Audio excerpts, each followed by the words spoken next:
Hello, hello. Okay, I can hear myself, so everything's working.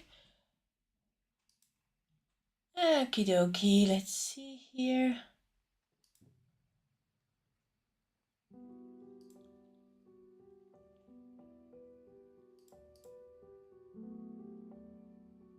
Okay.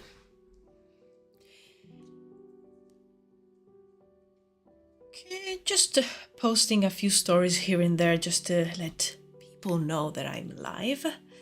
Okay, that's done. And doop, doop. Okay, great. Okay, thanks for waiting, guys. And yeah, sorry about the slight, almost like 12 minutes late. I was caught up on something, but hey, I'm here now. Oh, hello, Hungry. And Kaplat, Arzent, Retinal Town, Inspiral Band. Hello, everybody. It's all good here. Oh, my music keeps stopping. That's not fun. Let me just close a few tabs. Maybe I have one too many opened. Let's see. Okay, now it's working. Okay, do I have everything that I need here? Oh, so many tabs. But I should have everything. And I think before starting I need a sip of my coffee.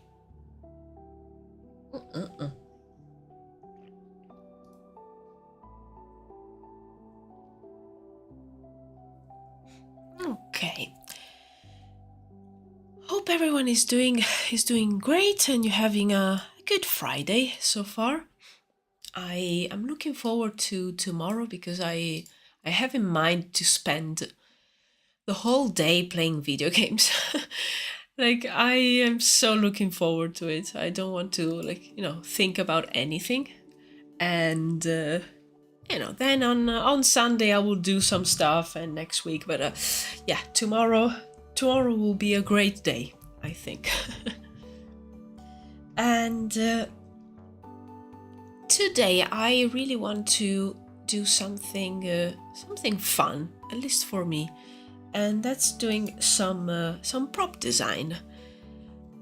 So I am going to start creating a reference board here, because this morning I put together a few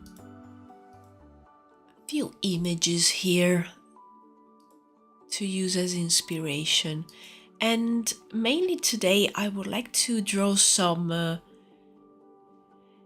designs for like a Druids stuffs, and some of the gems, the magical gems that they use to store energy. So that's the general idea. Oh, hello, Marco. Hello. Love that you're everywhere, like both on on Twitch and on YouTube. Thank you so much. So let me just put my Pinterest board over here so you can see it. So yeah, mainly I've saved a few images of gems. Some of these are real, some are not. But it's just to have an idea. So I'm just gonna start creating the board. I really like this white one. It has such a nice and strange shape. Yeah, exactly, Hungry. Thank you so much. Yeah, if you like my live streams and my videos, leave a like on YouTube. And if you're not already following me on Twitch, please do. Also, guys, thank you so much for like all the love on my last world building video on Druwides.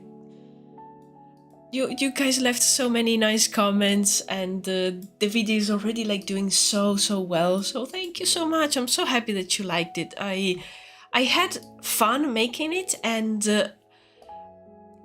like the otherworld was something that I really wanted to do concepts for. So doing the video was the perfect occasion, perfect excuse to just sit down and create concepts. So yeah, thank you so much. On Monday, actually, I will start working on the next one, and the next video will be the collaboration that I'm doing with other like 3 world builders. They are the Brackenbard, Winter, and Cryptic Galapagos. And I'm almost done with the concept for the collab. So now I just need to work on the actual video. And yeah, I can't wait to put it together, because so far it's been like just existing in my mind. So I really need to, I don't know, to put it down and make it real on the editing program. And yeah, I think I will start on Monday with that.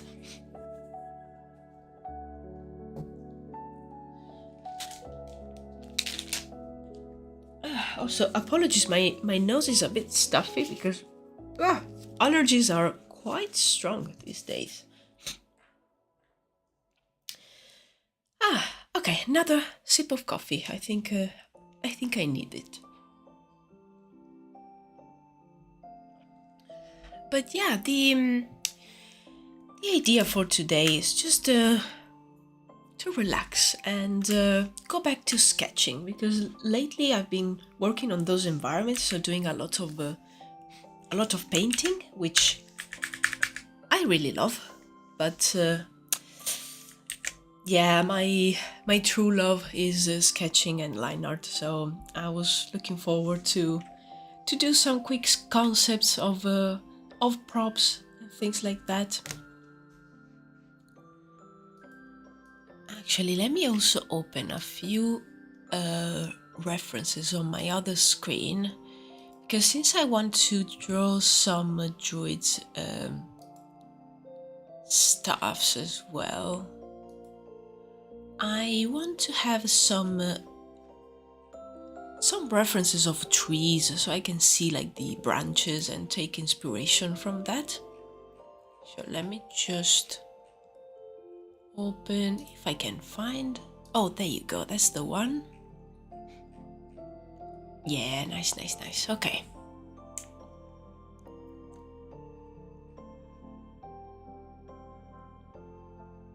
Okay. And I will probably actually start by taking a few notes for myself.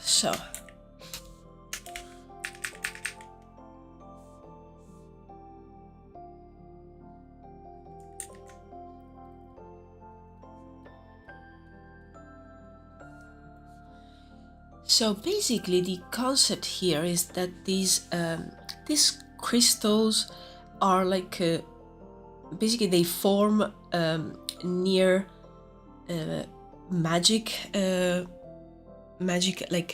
energy rivers and pools, like where the magic energy comes to the surface in the world of the living. And these crystals form there with the time, and they are able to basically absorb a little bit of the magic energy and store it inside of it. And the druids are the ones that are able to actually harness the energy inside of the crystals and basically use them as a sort of extra storage of energy, kind of like an extra battery for your phone or something like that. So with these crystals, they are able to use more magic, or like, you know, use it for longer. A lot of the druids usually put these crystals on their staff, but some of them will actually have them on their, like, maybe there as an accessory on their clothes, like as a brooch or as like a jewelry. And some of them, maybe they even like break down the crystals, so have like several smaller ones, or maybe just one big one. Yeah, so that's what I want to draw today, like different concepts for these crystals and how the different druids will carry them around, basically. By the way, if I heard you looking for weird trees, look up Dancing Forest in Kaliningrad. Ooh, I will do that right away, because I have a few references here of like weird trees, but yeah, I never have enough, so definitely going to check that out now. Oh, that's the one. Oh yes, I know these ones. Yeah, I think I saw them maybe in a video. Oh, those are so nice. Oh, it would be great. Actually, like a lot of the druid stuffs that I sketched in the past, they have like kind of a, you know, branches, almost like creating knots and turning in these like strange ways. Oh, we love crystals. Yes, yes, we do. Shiny things, shiny and like with like pretty colors. So nice. In fact, I want to like do the concepts and sketch them, but for like the crystals, I can't wait to actually paint them with the colors and make them look kind of like realistic, because that's always fun.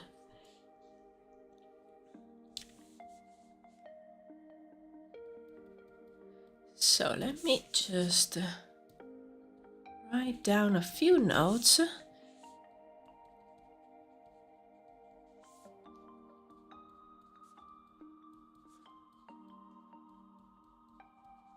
Right, okay. So often.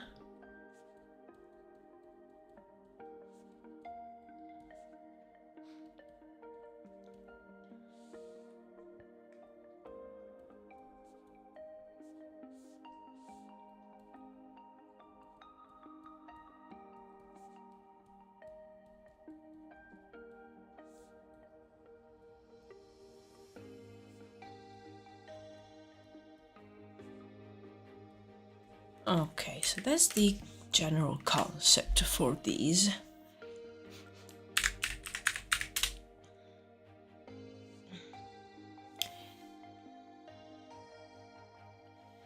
So one idea that I had was actually of a druid carrying one of these like crystals, and instead of like having smaller pieces, they have like one big crystal, and they transformed it into a sort of almost like a pouch or like a bag. I don't know why I had this idea, so I'm just gonna sketch really quickly a humanoid shape, just to have as a base. And yeah, I was imagining like they are carrying the crystal like on their side. Actually, let's do something like this, so we can have the crystal a little bit bigger.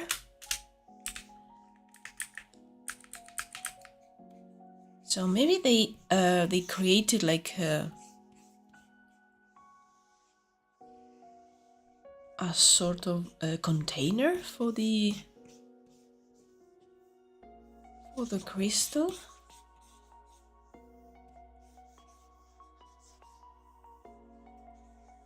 It will be on their side. Now let's think about the shape.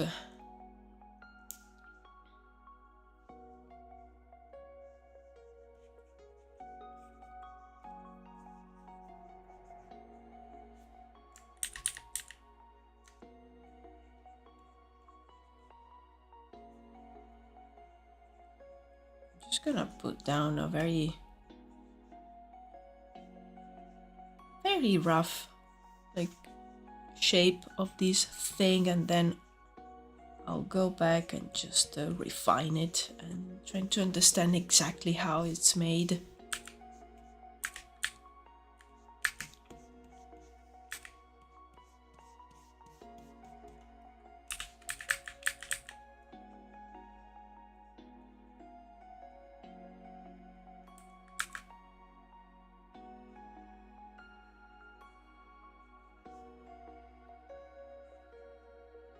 Because I was also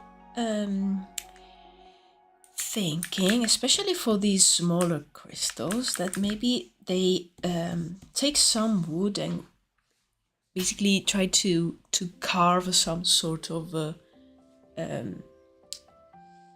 kind of like insert where to put the crystal, so it stays in place, and then they can maybe use it and just attach it to their clothes or something like that.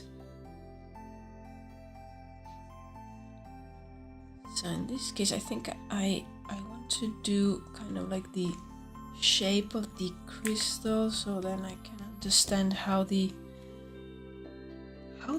pouch will work.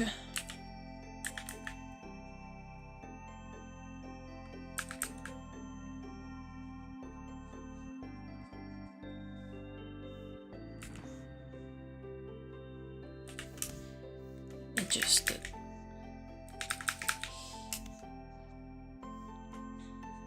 this is like pure concept art, and I need to do a lot of thinking just to understand how do I want this thing to look like, and if I can make it work. So if maybe they have a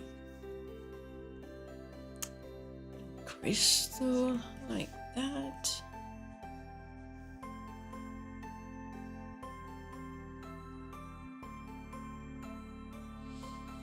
Oh, hello, Meta Dragon. Hello, hola. Hello. All good here. Just trying to do these crystal concepts for the druids.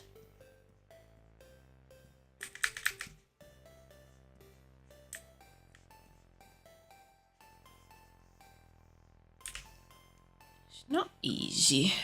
Just trying to understand the right way to do it. I'm so tired, as usual. Okay, so.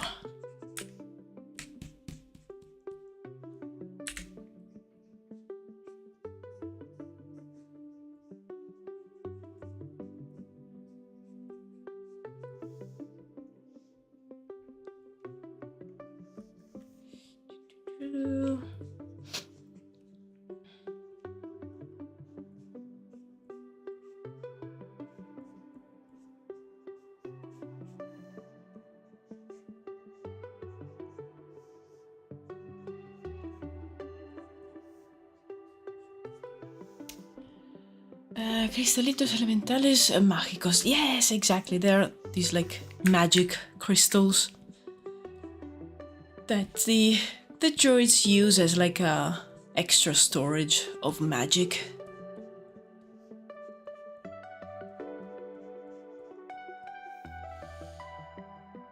Okay, so if we have a shape like this, maybe just gonna create a new layer so I can sketch on top, because maybe to carry it, maybe you would like wrap it in some probably leather, since it's more resistant.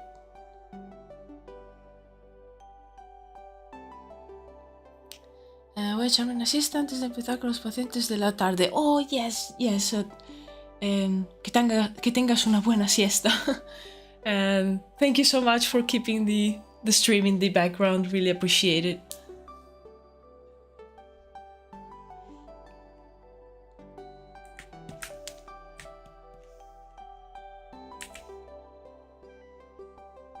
Okay, so yeah, probably wrapping these in leather, and you'll have another part here. Just do something like this so I can see it better.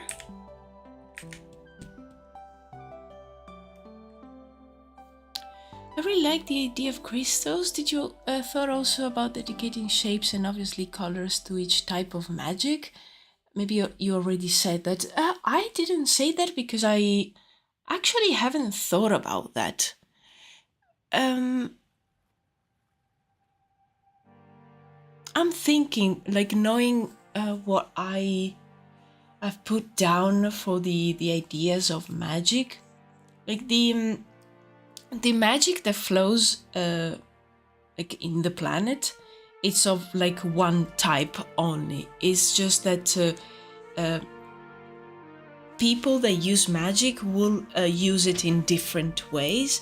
But I think that will be really interesting if maybe, like, in their normal state, the crystals are of the same kind of color as the flow of magic, which usually is of a like maybe teal with some purple colors. And then the more time the druids use it, the crystal, maybe the color shifts and it takes the color of that druid's magic. So for example, like a healing magic, I decided to give it like a red tone, kind of like to connect it to blood. And so I imagine maybe like a crystal more like this one, which is a bit red. And maybe we'll take like this color with the more time passes and the more the druids uses their crystal. So maybe something like that. Yeah, I like that idea. I haven't thought about it. I was imagining like the crystal, like the ones that I sketched so far, they were always like I think I did a couple that were purple and one was teal. So always like the same colors as magic, but I like the idea of having the crystals like changing color maybe with the different types of magic.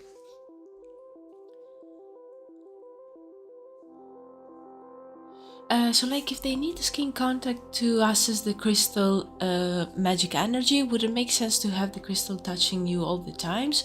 Or does touching the crystal automatically energize you? I haven't thought about exactly if they need some kind of contact with the crystal.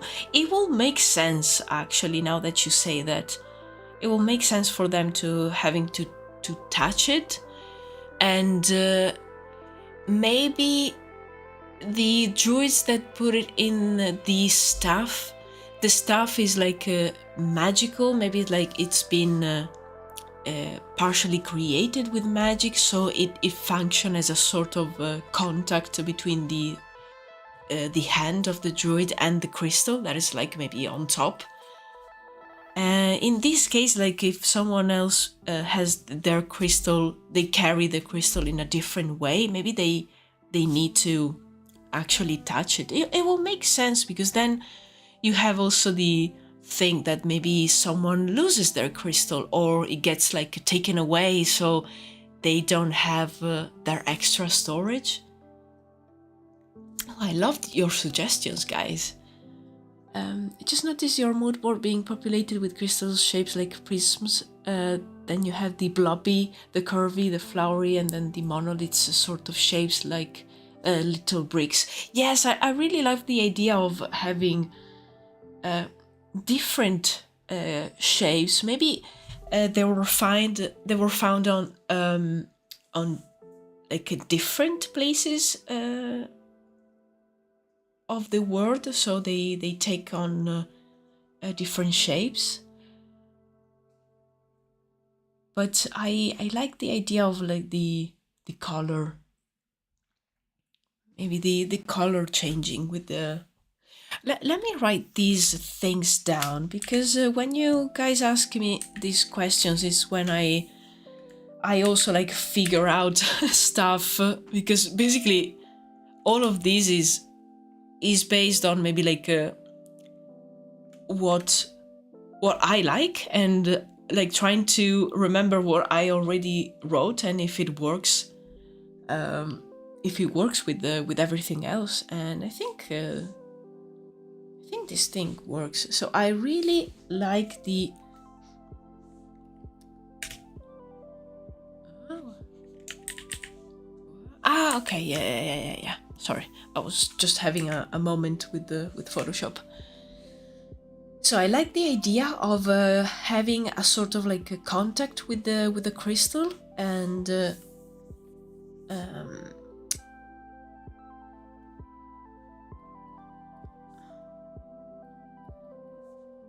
I think I'm going to implement that.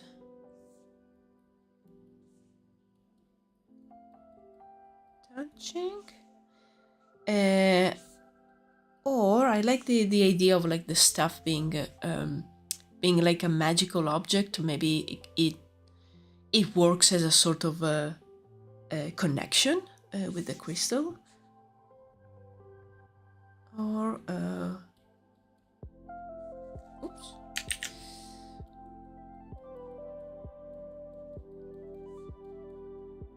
No.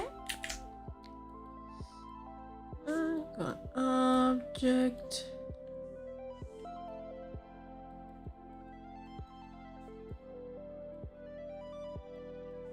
There you go. And I like the or bismuth shaped. Oh yeah. Which one is I think. Oh yeah. Okay, yes, I got it. Yeah, I love that too. Let me just double check if the one that I was thinking about. Oh yes. Oh, this looks like, I don't know, straight out from some 3D program. It's so cool. Let me just save an image of this one on my board. Which one of these?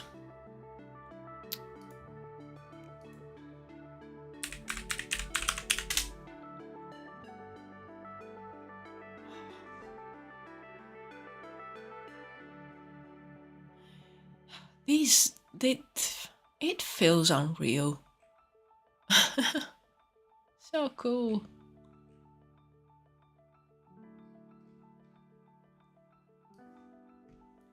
There you go. Oh, actually, let me save this board before it crashes and I lose everything, because that's usually what it happens.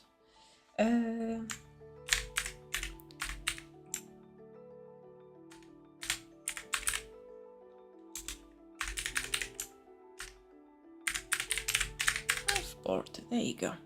Save.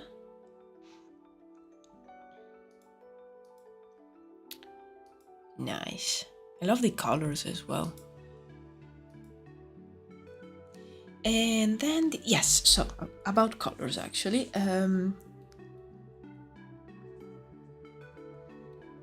Of crystal changes.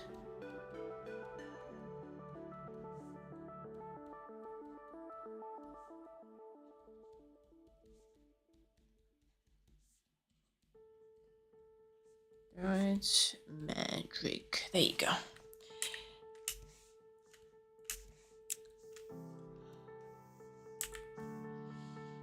but yeah, definitely. So I like having like these ideas coming up with you guys, because then it adds a few kind of descriptions slash rules that then I can follow to do the concept. So in this case, if this droid maybe has their bigger crystal as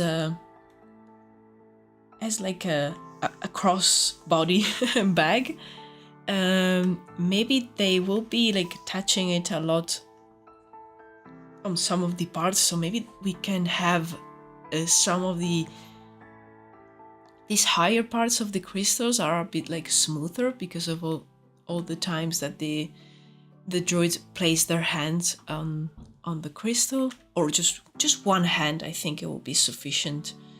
And then with the other one, maybe you can, I don't know, do magic stuff.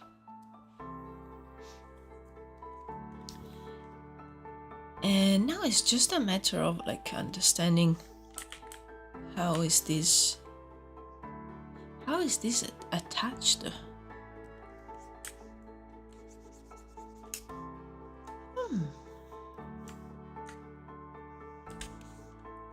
Actually, I want to make this a little bit bigger.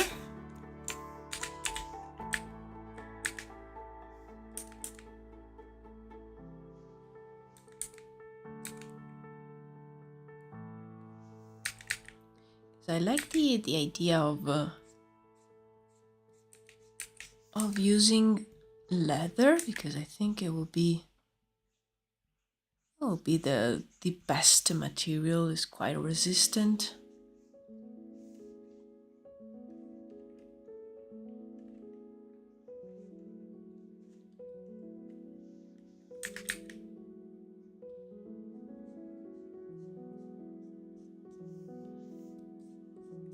So maybe we have,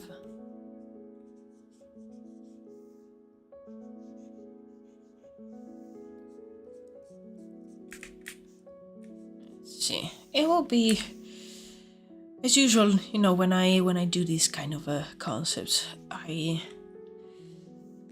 tend to try and stay as like rough as possible with the lines and everything, because things can change and I can have like new ideas. So I don't want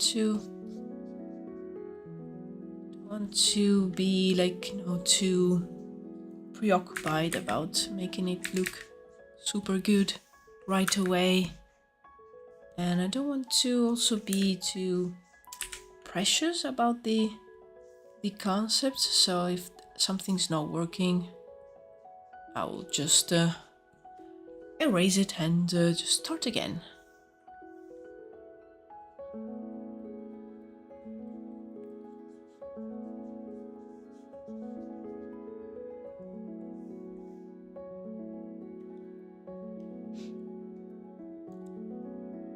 Oh yes, the way the copper changes color is like, I don't know. Some of copper has like some of my favorite colors, and like in all of its stages, they're so yummy.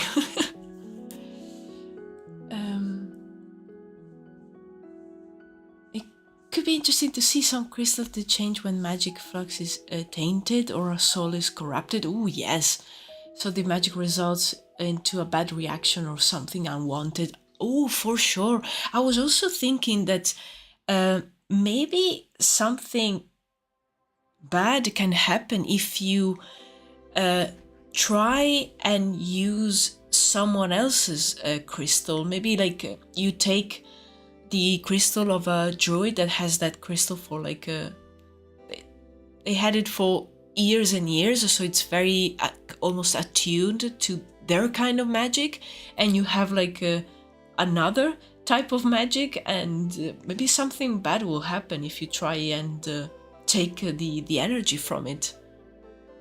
But also I really like the idea of maybe the crystals being tainted and corrupted in a way. maybe it could even be something that the necromancers do as a sort of a kind of like a poison or trap. So they create crystals with the corrupted souls, corrupted energy inside, and maybe like if a druid tries to take the energy from it, it damages them. That's another idea. Also, yay, I'm getting stream elements to work. Yes, yeah, I made it. Yeah, I think it was like after last stream, I spent like half an hour there trying to understand how to put the bot on stream elements, but make it work on YouTube, and I made it. I'm so proud. Yeah, I love it. Each druid is almost like binded to the crystal. Yes, exactly. Something like that. Like once you use it for a long time, it's yours, and it's the same like concept of some other like magical objects in like I think I also in Dungeons and Dragons you have the attunement, so you have to spend some time to use properly a magical object. Probably you also need to restore the crystals if they're tainted, meditating or via ritual that restores the crystal to the normal state. Yes, exactly. Maybe there's a ritual to empty the crystal, and maybe like leaving it empty and then trying to recharge it with some clean magical energy, and so that way you can restore the crystal and make it like usable again. And maybe that's the same thing that they would use. They will do if maybe like a druid dies, and the crystal maybe is like passed to some other druid, maybe their family, and they want to use it again, and maybe they have to release the energy of the crystal in like a ritual, like a sacred ritual, something like that.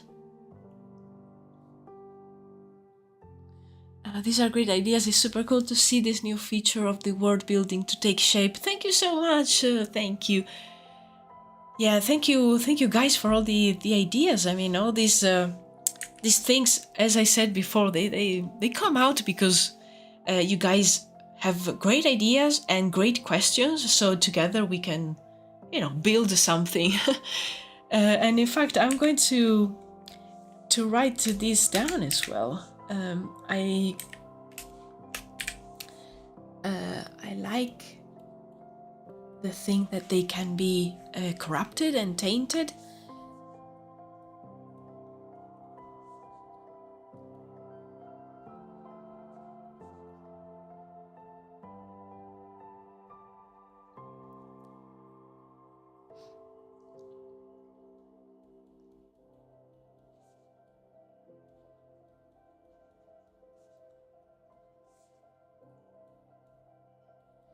And I like the idea of the necromancers doing something like this, like they taking the crystals and maybe using some evil souls that they are able to trap and just shove them in the crystals some way.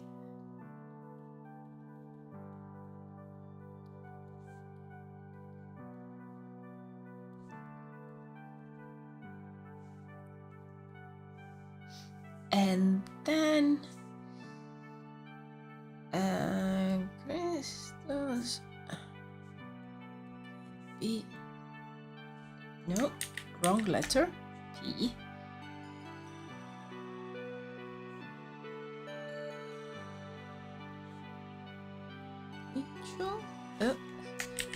I don't know. Today I cannot write words. I don't know what's happening.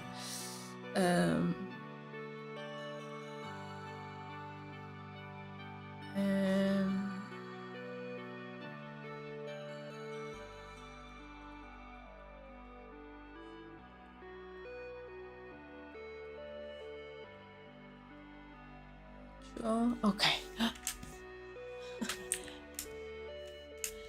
Okay, I made it.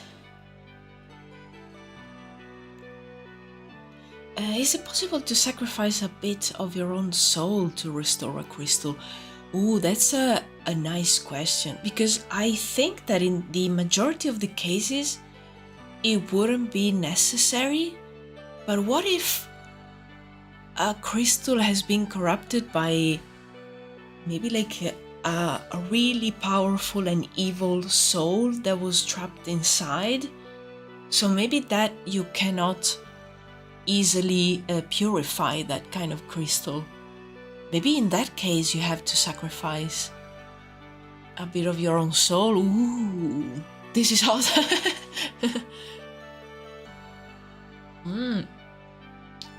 Yeah, I like it. Like if the crystal, it's been like really corrupted, it's like almost, it's gone too far to the corrupted side. So maybe in that case, like the magic required and the sacrifice required to purify the crystal is too much. And yeah, maybe in that case you will need to give up a piece of your soul. Ooh, and that makes me think about the consequences of doing something like that.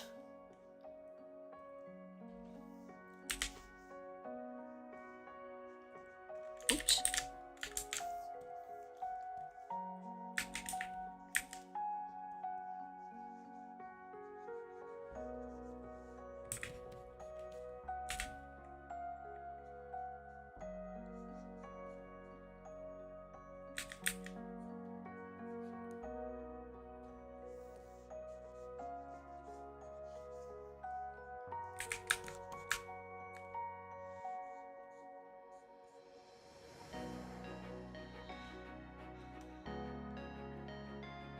Must be an important crystal for it to be worth that. Yes, exactly.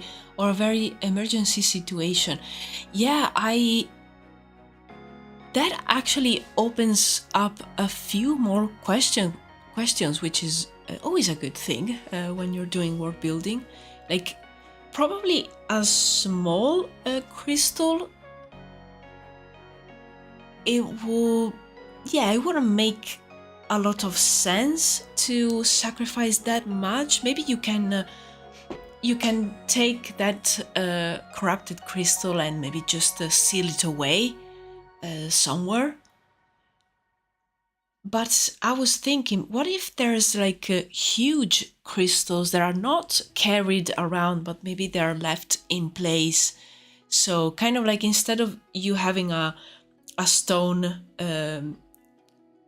a sacred stone, like a stone menhir, you have like a crystal one in like some very sacred place, and maybe that one has been corrupted by the necromancers, and in that case maybe like a lot of the druids will have to use all their energy and maybe even like sacrifice a little bit of themselves to purify this important and sacred crystal. Oh, my mind is already going with the environment concept with the that crystal, like similar to the one that I did with for the necromancers, like their ritual.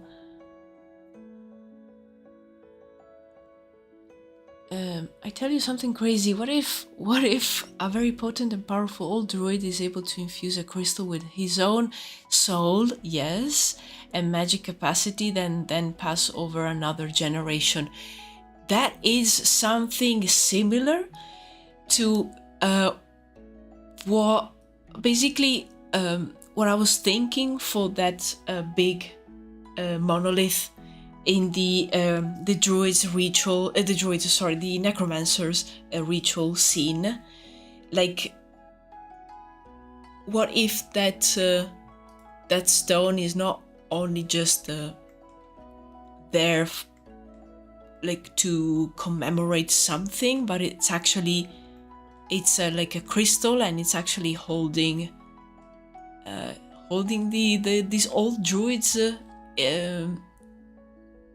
soul or something like that, or at least it's like a means for them to like come to the world of the living from the other world if they're roaming over there, which is this scene over here. Because with this scene, I actually wanted the monolith of like being of a kind of like a crystal, like instead of having like a stone texture, being like a crystal that maybe has been covered a little bit by moss, and maybe it's been covered by other stuff, environmental things, so it's like sediments or something like that, and leaves, so it's been abandoned in this forest for a long time, so you cannot really like from afar see that it's actually made of a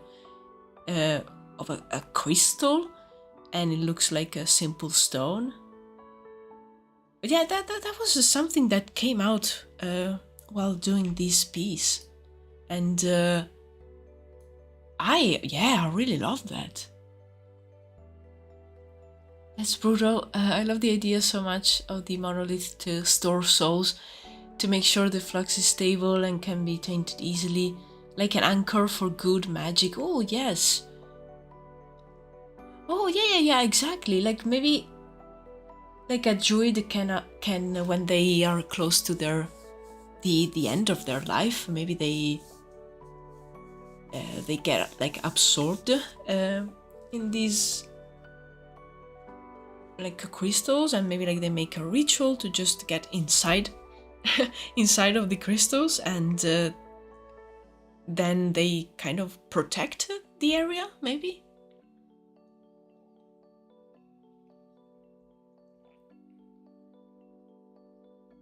You're all very creative people.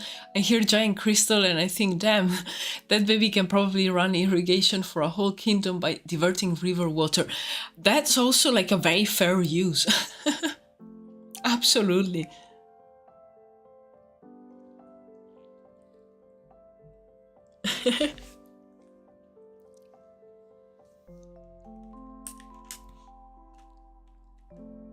Sky's the limit. Yeah, exactly.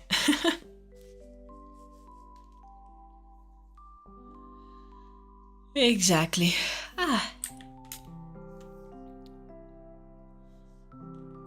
Okay, I just want to try something different here.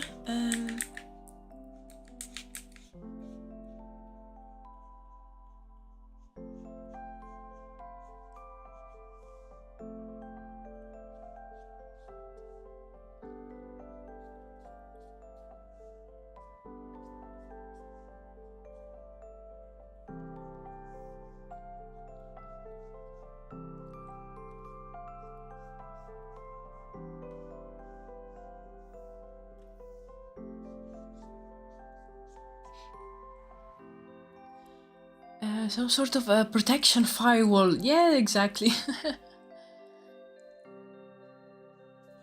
Exactly, yes. Oops.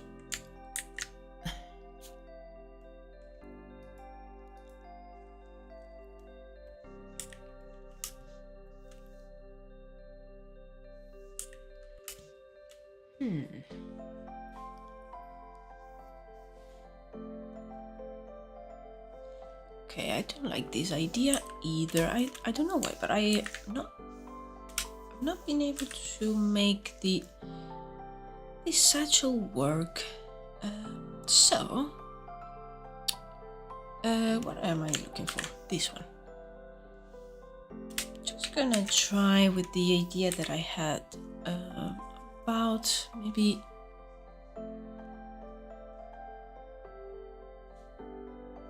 using basically like vines or like branches that were carved just to house the the crystal. Let's see.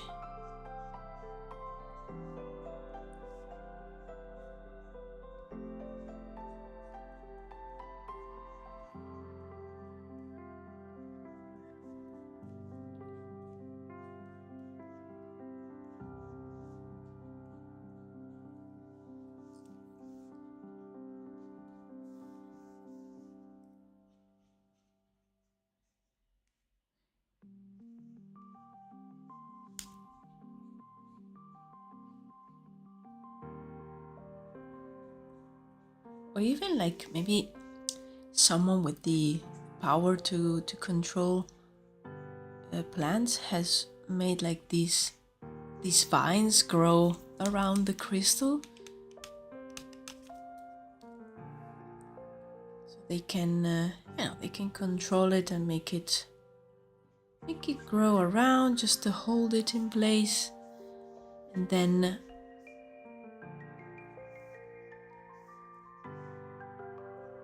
maybe the vines go up, and you have maybe like a couple of metal rings, and to these ones you attach the straps.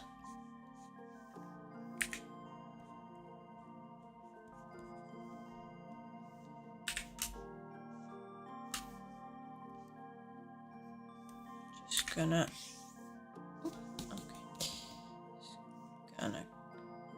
have this layer separated from that one.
Palisade meteorite. Sorry for popping this up when the conversation is long over. I was looking for this whole time. Then I have to check it out right away. Palisade meteorite. Oh.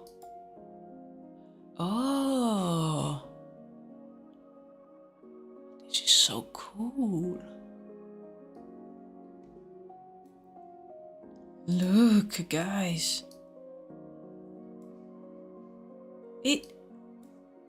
It's so cool. It looks like, I don't know, you put some of those like gold leaves in in like resin. Like this one especially. I don't know why, but it looks like something that you can eat. I don't know why. Maybe it's just me. But oh, I love it. Look at the patterns. Wow.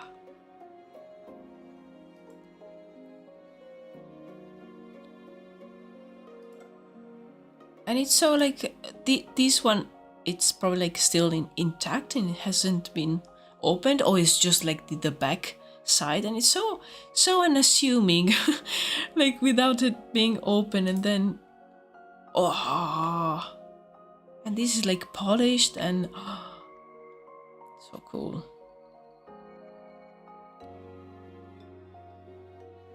This one is so nice. I'm already imagining like maybe like parts, like pieces of something like this transformed into a brooch, or like a, I don't know, a hair clip or something like that. So nice. Okay, I'm just gonna leave it open there because it's so interesting.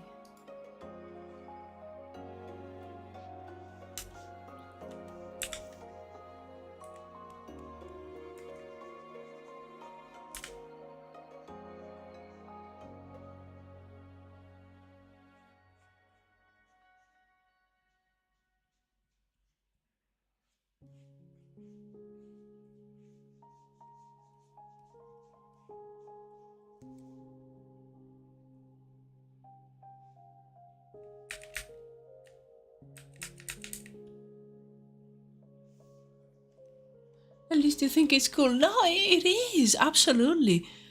Like look. The first thing that I thought, especially when I saw that last one, like that clip, where it was so polished and it looked like a mirror, it was maybe like one of those air clips that have like this shape and they have like the clip underneath, and then you clip your hair. This is a head, and then you have the hair coming like this, then these are the ears. So that's the first thing that I thought about, like if someone like a druid wants to adorn their person and have these like crystals everywhere and these like types of magical like solid magic, basically it is. I don't know, I thought about something like that with that pattern. It would be really cool. Let me just leave this one there.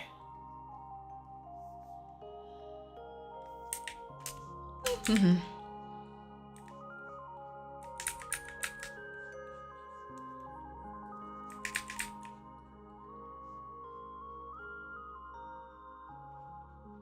You always have the coolest suggestions, Hungry.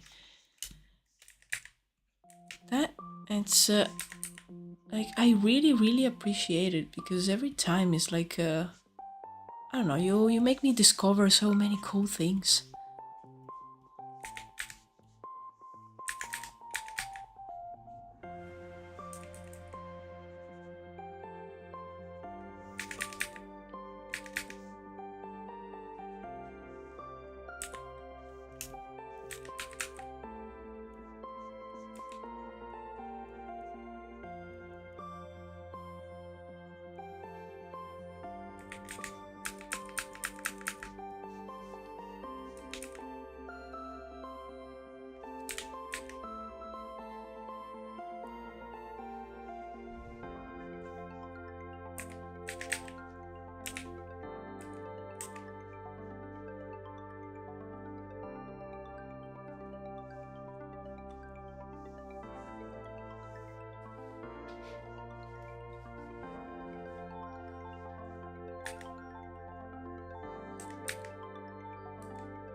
My terminal onlineness is useful to someone. Absolutely, yes. Absolutely. Oh, also yesterday, my partner and we saw a video of a guy visiting those pools in Ethiopia that I used for the last concept that I was working on, this one. Oh, and it was like even crazier than the pictures that I saw. Like the color was like so green, like super strong green, and yeah, crazy place. And yeah, I'm really happy that that video popped up in our YouTube, because yeah, as soon as we saw it, we were like, ah, that's that's the place. That's the other world.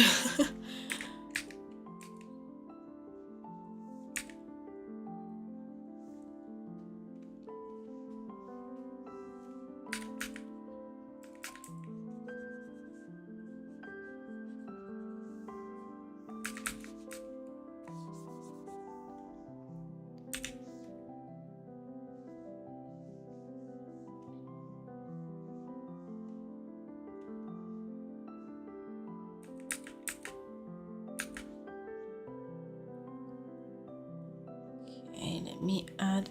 I kind of like this design better. I wasn't. I mean, the leather pouch makes sense. I wasn't able to make it work though. But I like this idea of maybe like this druid being someone who controls plants. So they just made a few vines grow around the crystal to hold it in place.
Okay, let me just flip the canvas. And here I was thinking maybe having, yeah, something like this.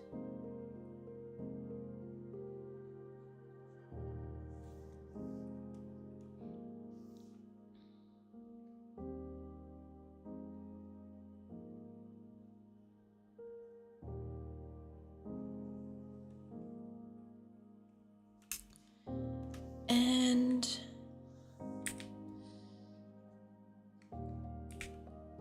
yeah, I definitely think that it will need another strap. I like the idea of it being basically a bag. So yeah, we'll have another one over here.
Such intricate metal works.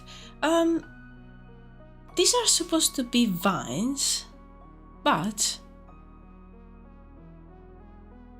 whoa, your comment just made me think of an idea. Like if there's a druid that actually can manipulate metals, maybe like oh yeah, maybe like some kind of like metal decoration as well with the crystals. Oh, okay, that's another idea. Sorry, I need to super quickly sketch it because it's great. Like imagine if we have like, I don't know, some kind of crystal like that. Be like one that's a bit more simple, so then we can go crazy with the metal decoration. Like imagine X-Men vibes. Yeah, exactly. Exactly. Like what? Why not? Metal, it's like part of nature as well. And if you have like a very, a simpler crystal, and then with the controlling the metal, maybe you can have a sort of a casing almost, like with a pattern that holds your crystal. I don't know, something like that.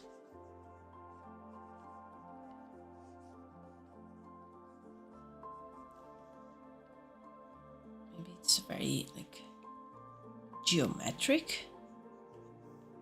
And imagine if all these, maybe it's like I don't know, super decorated and very, very intricate.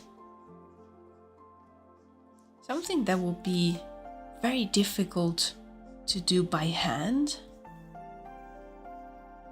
So maybe, I don't know, I will have to probably look at some references for this, but almost as it's like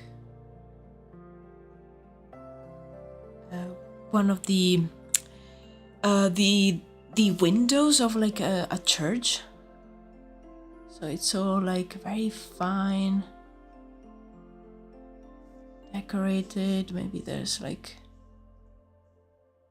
I don't know. Yeah, something like this, probably like with different patterns. Probably I can find something online. But that would be super cool. So you have like, I don't know, this metal one is for like the fancy druids, and the one with the vines is for like more like more simple simple people, simple kind of a druids, not really preoccupied about these like aesthetics. And maybe this other one is someone else that maybe they like their, I don't know, goth stuff.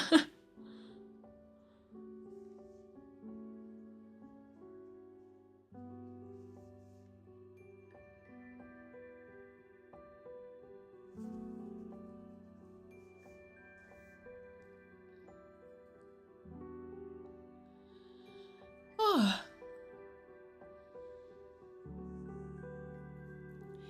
Native Americans in the Great Lakes area had access to metal copper during the Paleolithic Age. I think iron will be a rare metal, but things like copper, silver, gold, etc. will also absolutely be natural, because iron is very reactive. Ooh, nice, good to know. There's also like the druids that actually are able to control fire. A lot of them are actually blacksmiths. So, and being that this is settled in like a 15th century Europe, basically like Central Europe. So I think maybe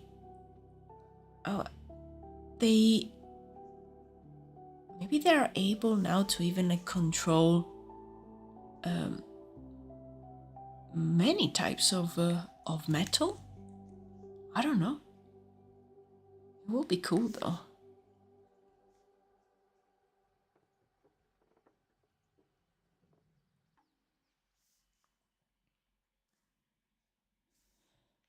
Yeah, this concept of the controlling metal definitely needs some more like research, and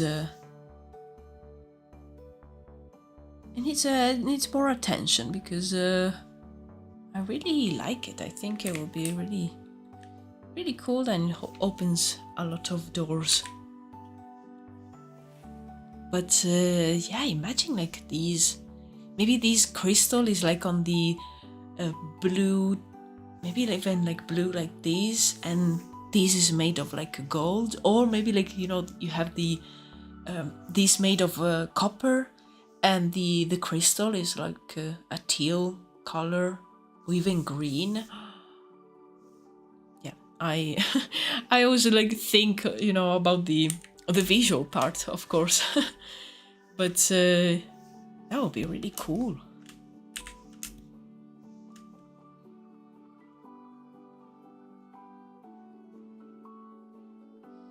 Yeah, maybe like you even have some metals that are I don't know, like they're stable in the presence of magic, so they can be used for something like this. While maybe you have other types of metals that react in some way.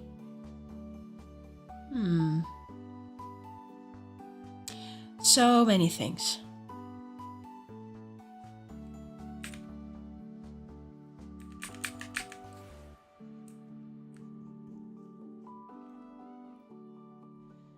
Yeah, I kind of like this version here. Imagine a druid casting with a crown. Yeah, exactly. Ooh. Oh yeah, maybe they have like a crown that was made with like druidic magic, and they have like maybe the crystals in the crown. Maybe like the crystals are touching their head, so you have that thing of the contact with the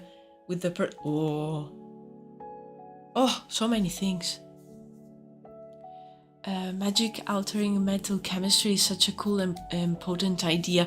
Yeah, just I don't know. It actually like it came from what you wrote about the copper, silver, gold, and the iron being reactive. And then I don't know. Maybe I was thinking also about the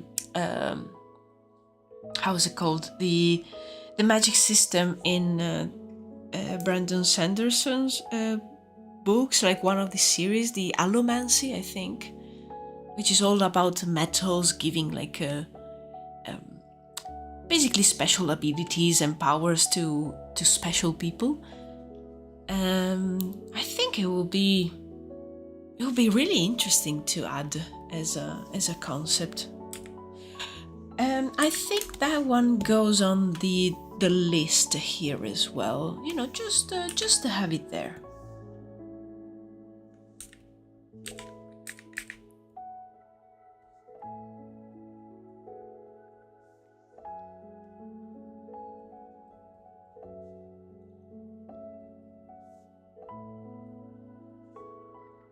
And just gonna put this down as a note, and then that will need some time just to get deeper and trying to understand the implications of these. React with magic and crystals.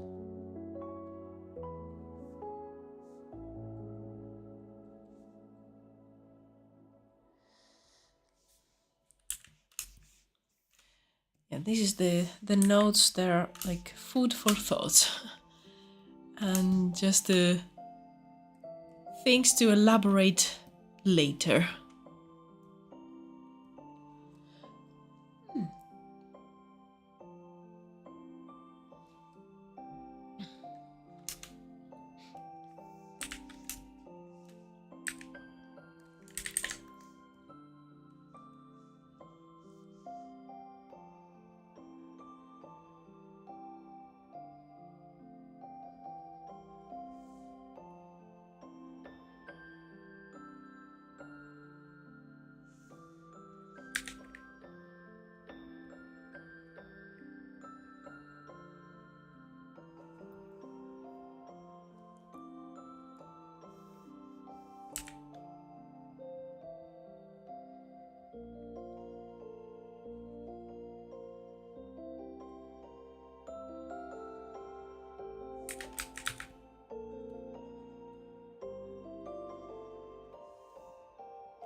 Okay.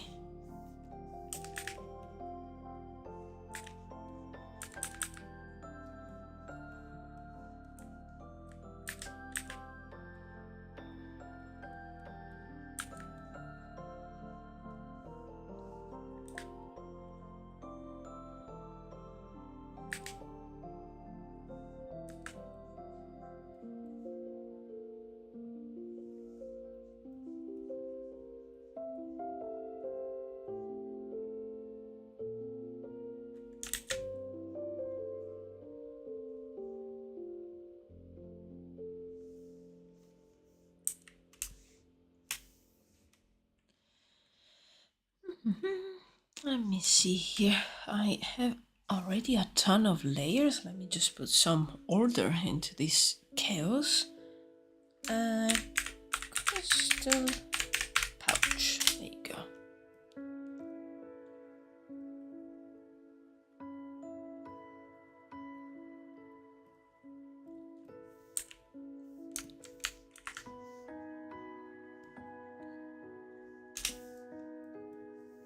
Okay, so we have this idea, then we have this other one, and I still like the idea of like the hairpin, or like, I don't know, hair stuff. I don't know what's the the proper name. So I'm gonna get back to that. Probably they give it a different design, a little bit more interesting. And definitely I like this one over here.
still have some coffee.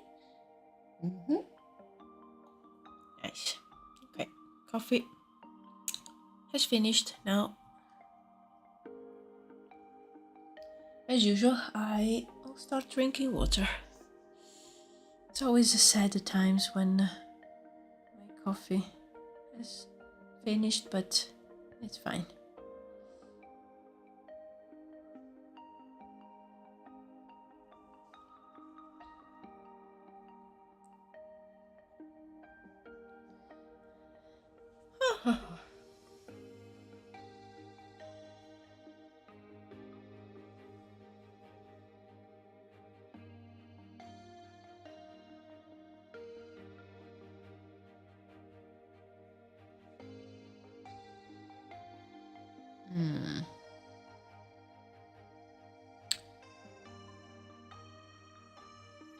Okay, proportions and dimensions here are a bit off, but it's fine. Oh, hello, Tigo, T-I-G. Hello, hello, welcome. I just got here. May I ask, is this a talisman or a catalyst of magic? Something like that. Is actually, these are crystals that they form near like sacred places where magic is really strong. And they form there, and they are able to store magical energy.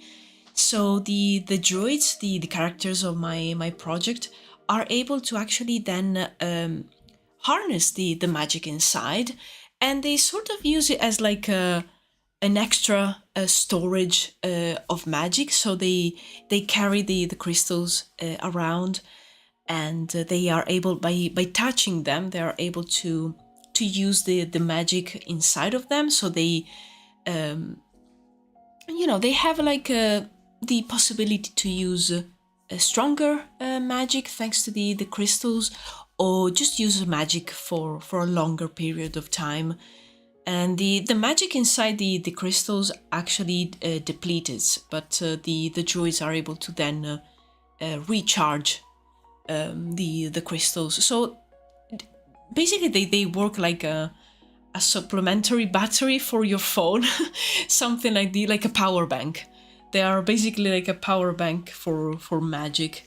And it's an idea that I had for quite a long time, but I've never done any concepts of the actual like crystals. And some of the druids, they will have a crystal on their staff, and they will just attach it there. But yeah, I imagine like not all druids, maybe they use a staff, and some of them will carry the crystals in different ways. And they maybe decide to carry a bigger one, or maybe like several smaller ones, so they can be attached to even their clothes or on their hair, or use as jewelry. So many different uses, but they're basically like a magic power bank.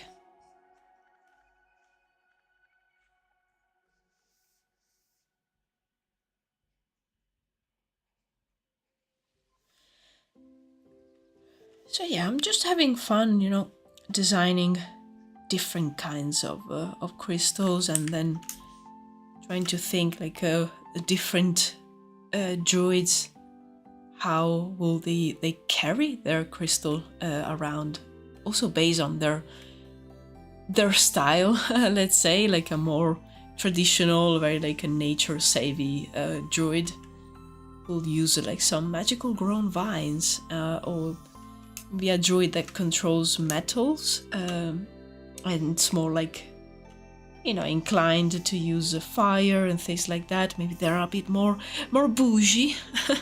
They will have like something like this.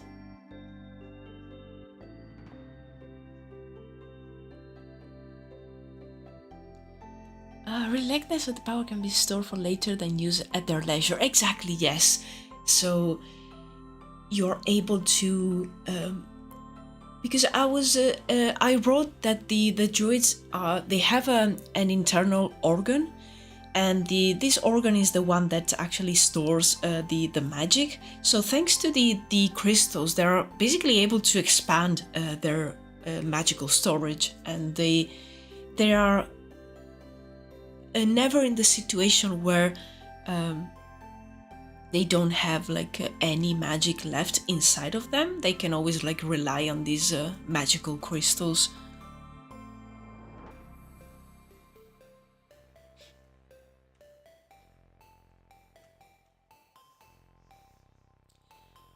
Or their urgency, yes, exactly. So maybe like in a very dire situation, there's always a crystal around.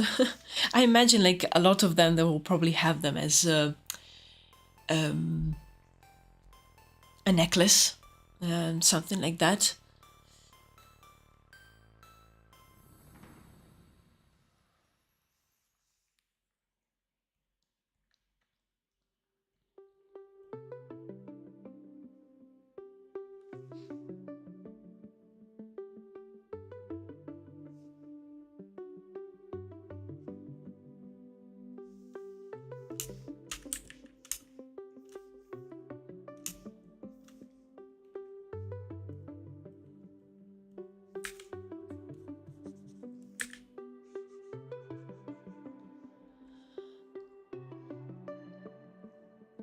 I saw the video on the magic organ, loved it. Oh, thank you so much for checking the video out. I'm happy that you liked it. Would the necromancers have their own version of this? Nice question. Maybe they resurrect themselves or save them for a lethal blow. Your necromancers are my favorite. Thank you so much. Thank you. I love the necromancers as well. Don't tell the druids. I love those guys. I don't know. The villains are always so fascinating. But that's a really nice question. We were actually chatting about this earlier, about the possibility of maybe the necromancers use magic crystals to maybe trap souls, and that way the crystals, they become kind of like corrupted, and that way if a druid maybe uses a corrupted crystal, it will have like a negative effects on them. Maybe they will feel sick. It could even happen that they maybe in some way it damages them. So it could be used as a kind of like a secret weapon by the necromancers. And I imagine that the necromancers are also able to use normal crystals as intended, so as a storage for magic. So yeah, right now I'm thinking like maybe if that also like creates like a tainted crystal, like if a necromancer puts their type of magic inside the crystal.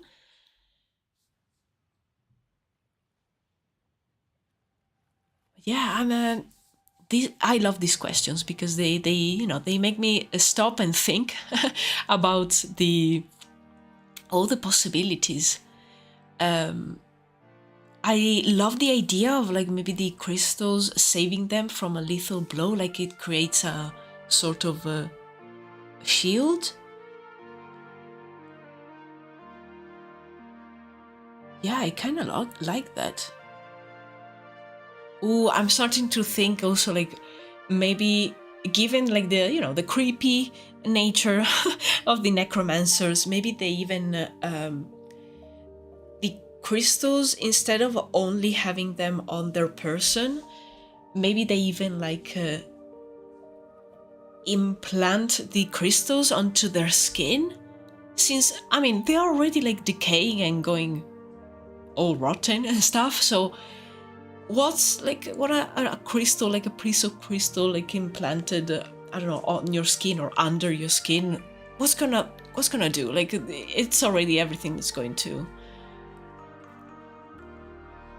So that could be another idea.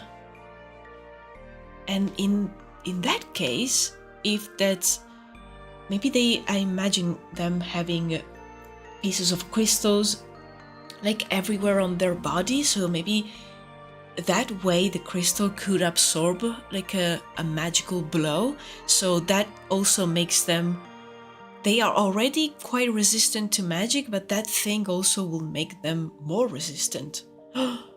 So many ideas. Okay, look, I already have, like, I started with just a few of these things, and all the rest I've been adding it because you guys today are, I don't know, full of so many good questions, good ideas, and I love this thing about the necromancer. I can already imagine like a concept of them with the pieces of crystal, just to shove them into their skin or something like that. Ooh. Okay, I'm just gonna write that down before I forget.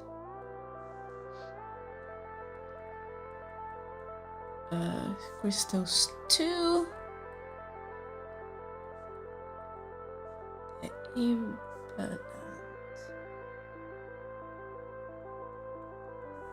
In their skin. As magical protection. There you go.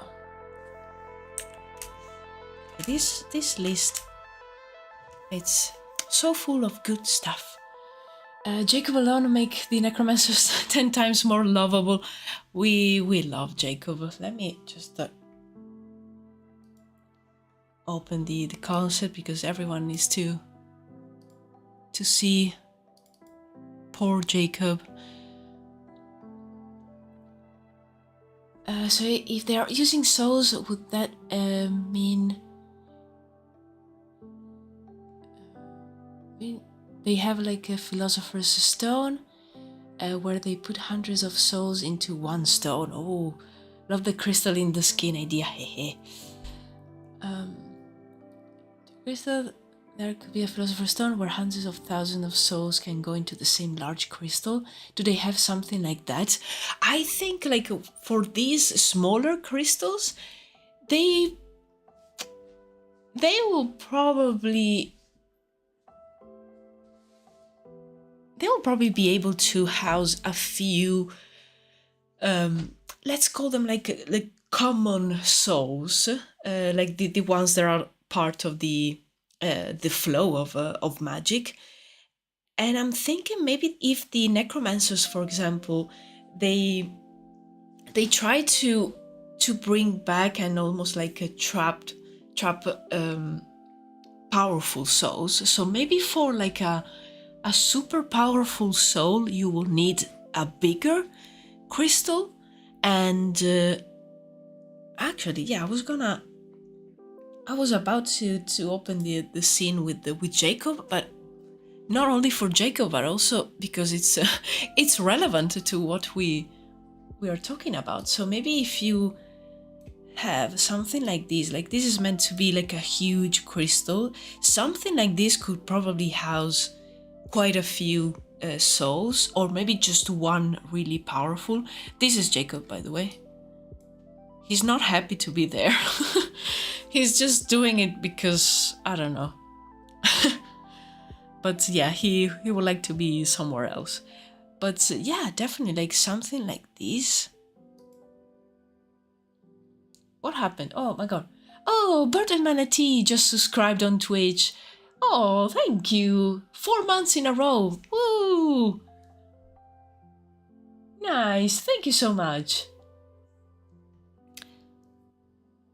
Sorry, I got distracted by by Jacob. Oh, thank you, Bird and Manatee. Really appreciate that. But yeah, something like this. Like this is supposed to be super big crystal, and that could be used as a philosopher's stone, and like it could trap quite a few souls in there.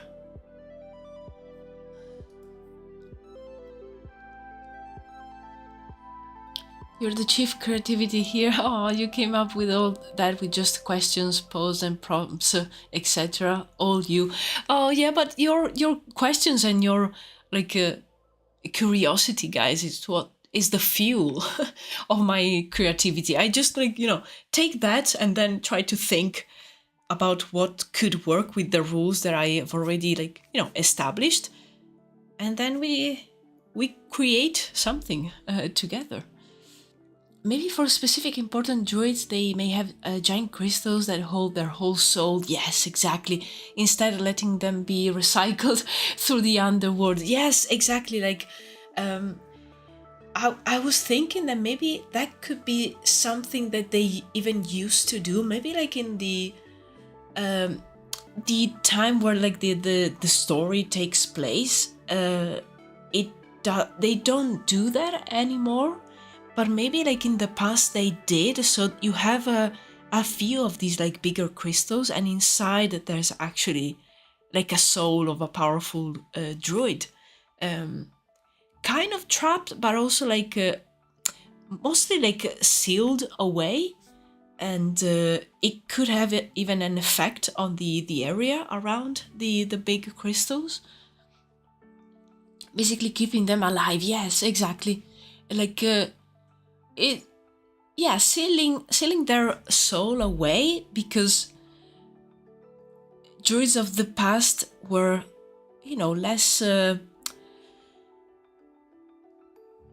less scared about the necromantic magic and the thing about bringing people back to life, and different sorts of experiments, and even like trying to understand more about how their magic works. While druids of the recent decades, and even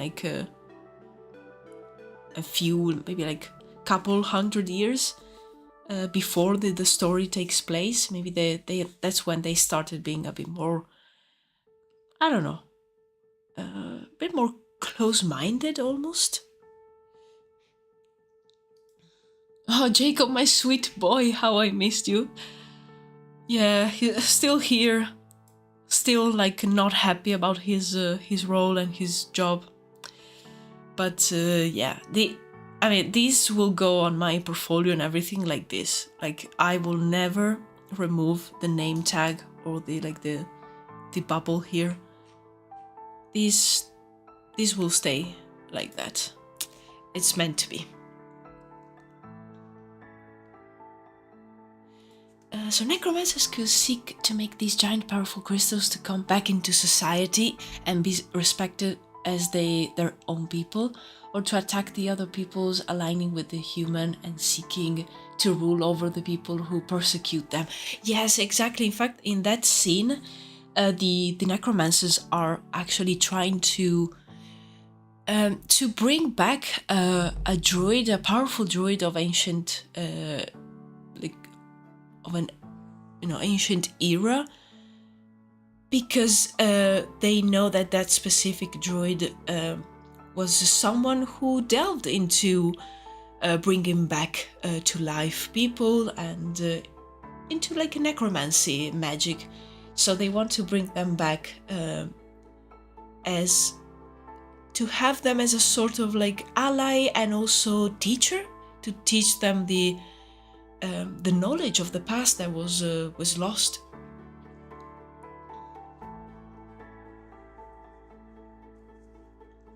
Now there you have a main thread in a story. Yes, exactly. Like that's basically what I have down for the main story, because I'm doing all the world building, but years ago I started with just a story, and I started with the characters, and then trying to write down something that could work.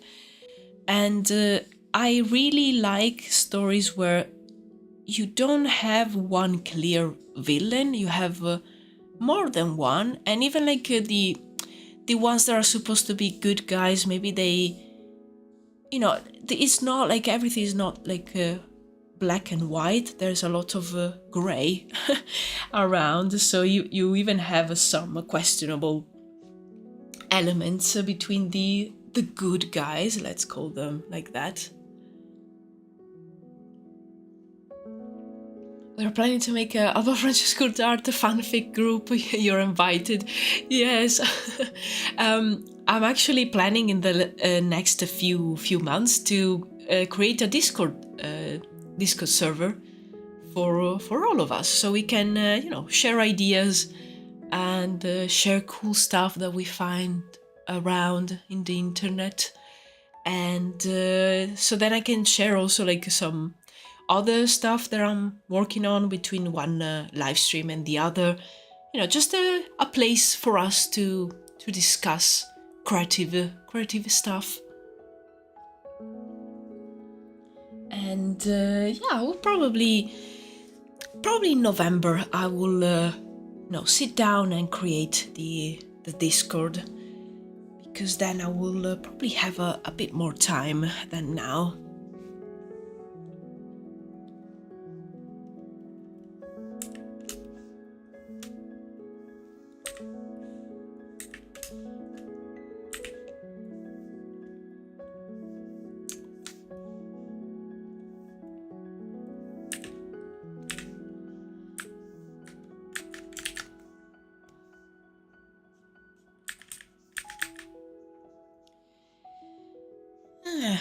I really like this part of world building and the sharing with the videos and the live streams. So many cool ideas come out from questions and from people having suggestions and their own ideas, and it's so cool. It's almost like a community project, and when you discuss like that, it's almost like it builds by itself.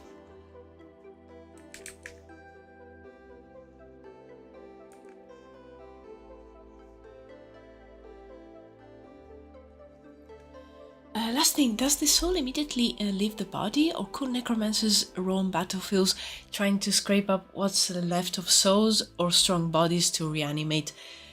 That's a really nice question, and that's one of the first things that actually that I wrote for Druwides. That is possible, and that is something that necromancers do actually. They are able to trap souls, and they probably use either crystals, or I was thinking of maybe they have like other ways to temporarily trap a soul, and they have like a little time to then being able to maybe just like reanimate the body using the same soul. That's something that they do, but they are not yet able to do it properly, let's say. They've done it to one of the main characters actually, and the results were very poor. They trapped the soul of this character right after they died, and they were able to reinstate the soul inside the body. But when the character woke up, they were almost like a puppet. So they were able to control it, but they didn't. The character didn't have any mind of its own, of their own. It was just, they were a puppet. The necromancers were able to control it, but they're almost like a golem, like a meat golem in the shape of a human. And so the actual trapping a soul and then putting it back in a body, and having like the result being an actual human. That's something that they are trying to do. They're not yet able to do it properly. And the thing that the dead person comes back as a puppet is obviously also positive for the necromancers, because then they have these kind of like slaves. But yeah, they are trying to, create a proper reanimation. Oh, hello, Barbatos. Hello, welcome. No, you're not too late. I will be here for another hour or so. So, yeah, welcome.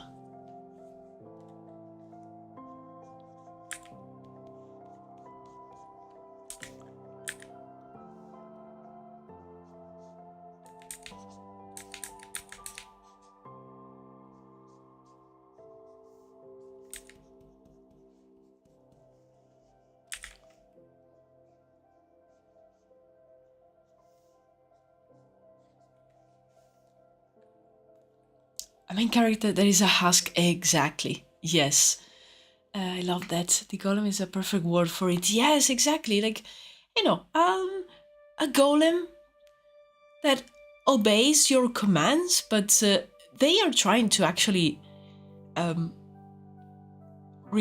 properly bring someone back to life. And even if the necromancers are all people that delved into necromancy, and they try to reanimate someone, but so far, at least in the period where the story takes place, no one has been able to do it. And that's why they're also trying to bring back especially the souls of these ancient druids, because maybe they were able to properly do it. And yeah, they are trying all the ways that they can. And there's also probably the thought about maybe an ancient druid, we will be able to bring it back because it's a powerful soul, while maybe a common person, we are not able to do it because their soul is too common. So maybe it goes straight away into the flow of magic, while the powerful druid, if they're trapped into the crystal, maybe it's easier. That something, all the details about that, I haven't wrote them down yet, because since the necromancers right now, they are not able to do it, I kind of want the thing to come a bit more naturally in the story. So while I delve and while I elaborate other parts of the story, maybe a few answers about that specific thing will come out. But yeah, so far they're trying their best. And yeah, doing experiments with the different types of souls, and just probably also they're trying to do research and access the resources that maybe the church has. And so I imagine a few of them infiltrate the ranks of the church, so they are able to have access to their libraries, for example.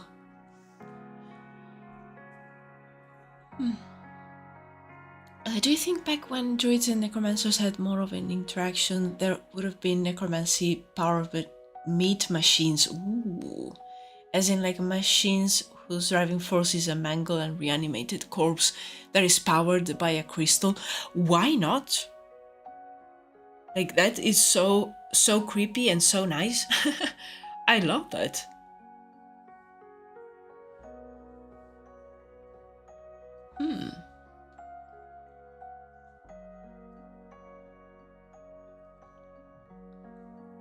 I was just thinking is maybe cross a horse, a person, and a bird, then reanimate them and make a war machine by shoving a crystal in its back and just replace the batteries. Yes, I love soul experiments too.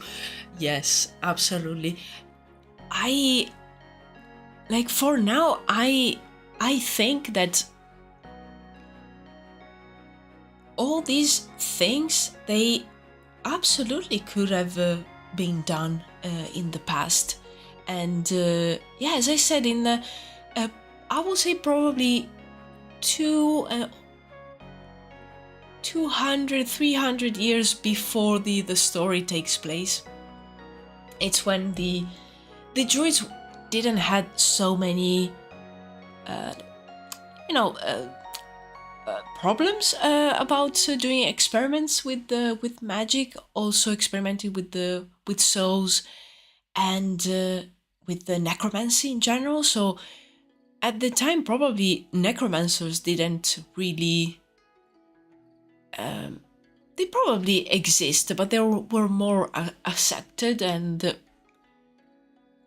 they were part of the group of druids. The decay that happens to the necromancers now because they use necromancy, I think it's something that it's recent, and it didn't happen before.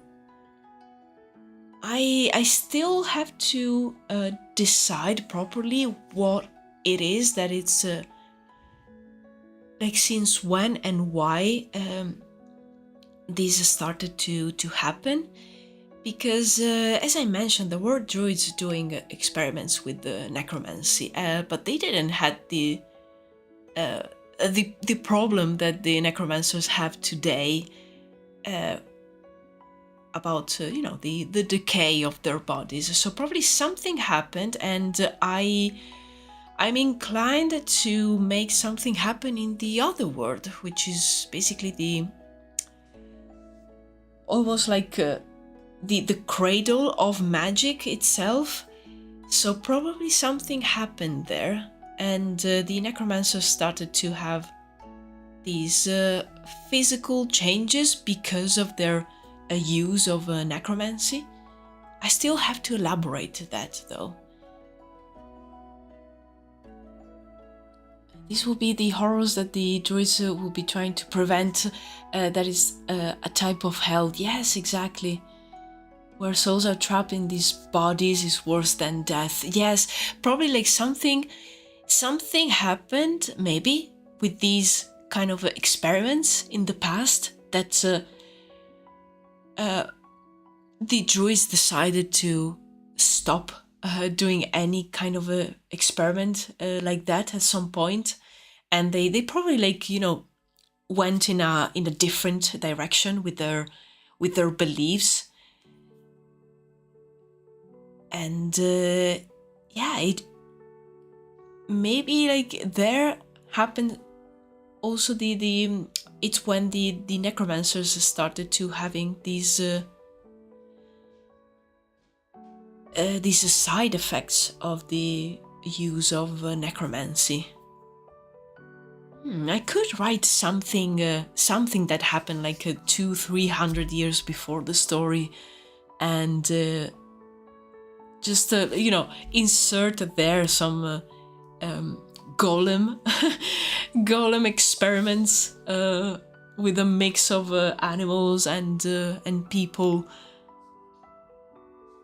because I also like the trope of the druid that also they're not good. They're either very, very neutral or even slightly evil, because they represent nature, so I really like the neutrality, and it will make sense maybe for druids of the past. Some of them were maybe outright evil. Oh, so many cool things. This reminds me of soul transmutation, in Full Metal Alchemist, and also it's October 3rd. Yes, I was thinking before when TIG. I think TIG is the right pronunciation, or TIG or TIG. You let me know. But they mentioned the Philosopher's Stone, and I thought about Full Metal Alchemist immediately. And yes, it's October 3rd. This is so fitting, guys. Let's draw like an I don't know, transmutation circle on our floors with some chalk right now. It's similar, but Full Metal Alchemist took from real alchemy. Homunculus, yes, exactly. It was a real thing, but they made it different for the show, yeah. Original was a small fairy-like thing. Yes, exactly. The kind of horrors lurking in old Druids and necromancer ruins will be nightmarish. Oh yes, maybe like old ruins that were like sealed away, and there's still like lurking there. Oh, amalgamations of human, machine, beast, and something that is none of them, waiting for some magic to wake up in pain. Oh yes, I love that. Yeah, I really like the building the world, because it gives you the opportunity to also like I don't know, put some ideas of how it was in the past and how it changed, and then you still want to like tell a story, so you select a time period, and having all these like horrors and all these like different things in the past of the Druids, it makes it super interesting.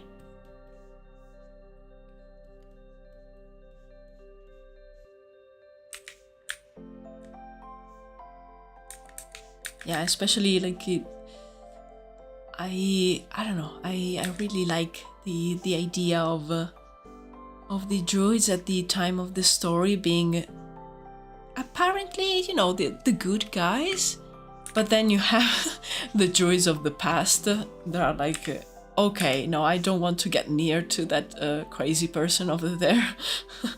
They are going to like, I don't know, kill me and do some strange experiments, and I will come back as a I don't know, a mix of animals and humans. So imagine like people will have a sort of ancient fear of the Druids because of maybe like all these stories.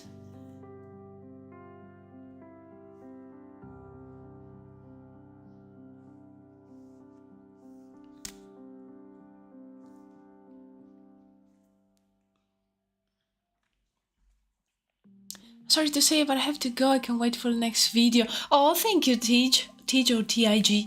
Thank you so much for stopping by and for all your great questions. You raised some nice points, and yeah, you made me think about cool ideas. So hope to see you again in the next live stream if you're around. And yeah, next video will come out on the 31st of October, actually. So yeah, quite soon. So yeah, hope you will like that one too. Thanks again. Have a good one. Have a good weekend. Oh, thank you. Oh, thank you. Hello, Miggy. I'm going crazy. Sorry. Sorry for the late show. No worries at all.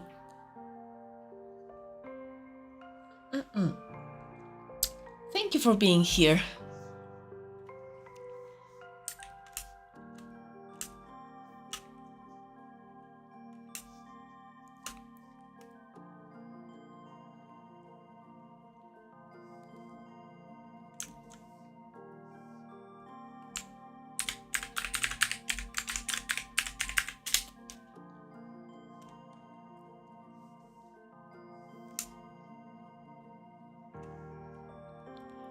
Yes, it will come out the Halloween day. It will be like a spooky collaboration with other world builders. So I think it will be a very fun video. I made a concept for it, so there will be the full process. So yeah, it will be fun. Thank you, Miggy. Thank you so much. I'm so happy that you liked the video. Yeah, so many of you liked it. I'm so happy about it because I actually, like, when I finished it and I was looking it back just to check if everything was working fine, I was really happy with the result. Yes, sometimes I'm like, oh, okay, it's fine, next one will be better. And this one I was quite happy. Love the concept of the soul of the chosen one. Thank you so much. Thank you. I really want to do even more concepts for the chosen ones, and also the oasis. That was kind of like a last minute idea, and I really want to do more concepts of those.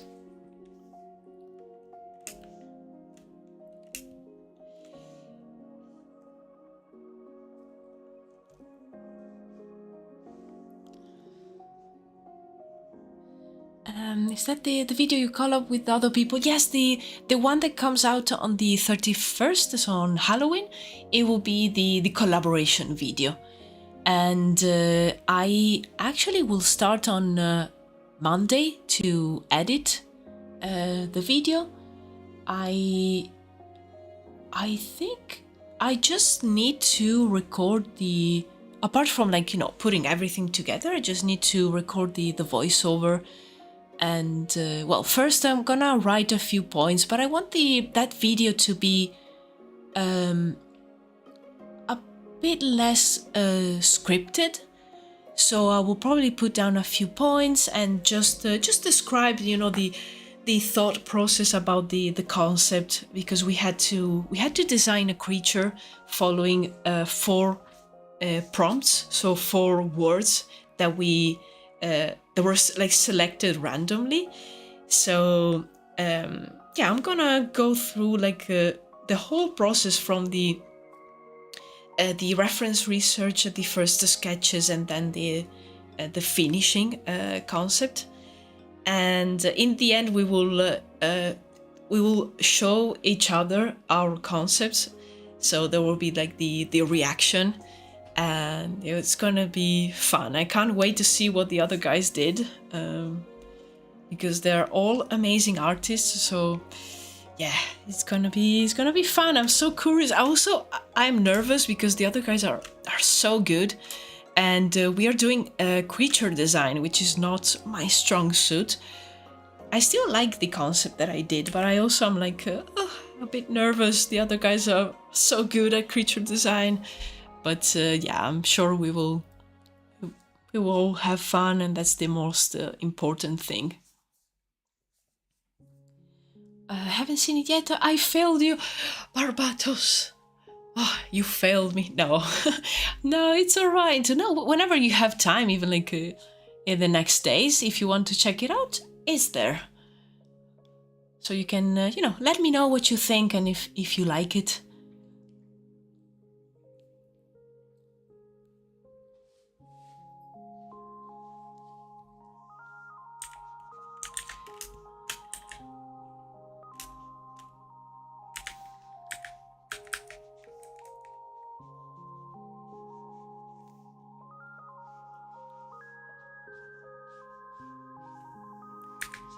Okay, now let me draw another crystal.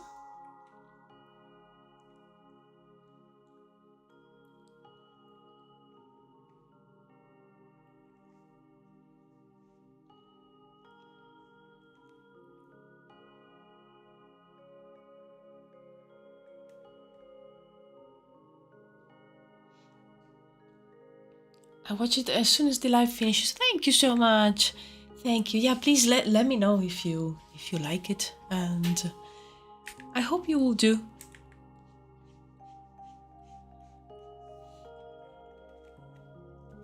By the way, I want to ask your permission. The concept how upload video and the title inspired me to make same concept like your presentation for story building and introduce your word. I'm allowed to use your concept video making for my own story build. Oh, you mean the first video that I did where I introduced the my own world.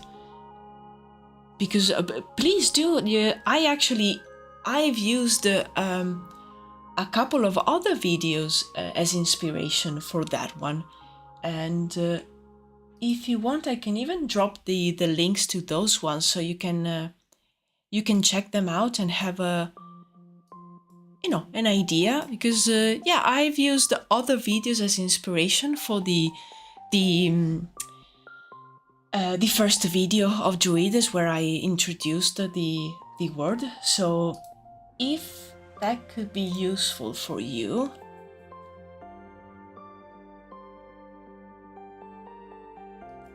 I can, because I have them saved somewhere, and I can just pop them in chat on YouTube here, so you can check those out as well. They could be of inspiration to you.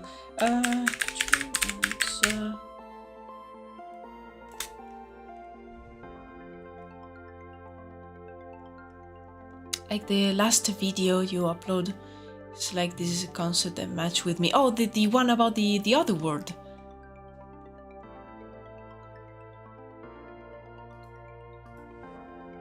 Yeah, sorry, I thought you meant the introduction of the world of Druwides. Yeah, absolutely. Like if you're inspired by like how the video is made, that makes me happy. Like so you have a base to use as a reference to create your own. And yeah, I definitely suggest to you to check other world builders on YouTube. There's a ton, so you can see like their videos too, and how they present the different ideas. Because I think that will be really beneficial. I always do it, and I always take inspiration from others. I'm allowed to have the same concept. Do you mean like the concept of the video, like not the images? Like the images, of course those are for my own video. But do you mean the general concept of the video? Sorry, just to understand correctly.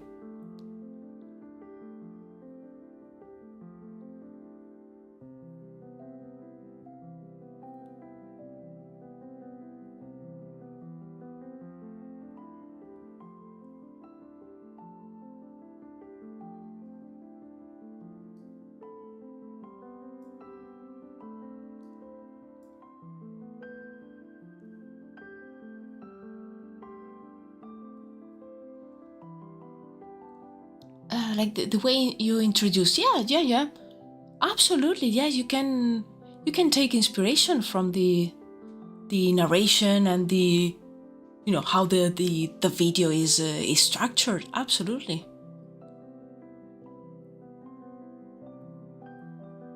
Yeah, the format. That's the right word. Thank you, Barbatos. Yeah, absolutely. Like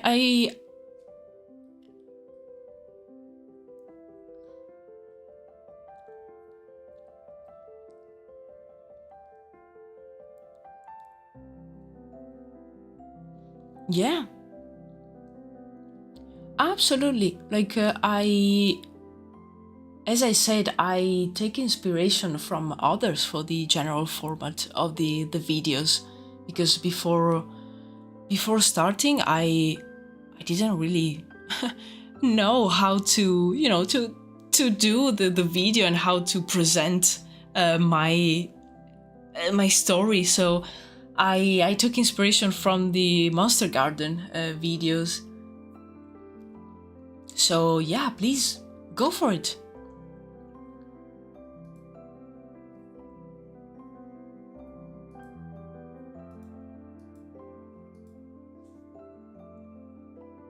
I'm gonna pop in chat a few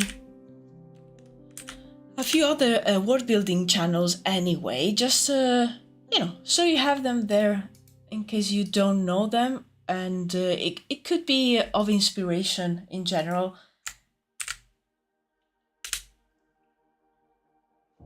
And let me see here.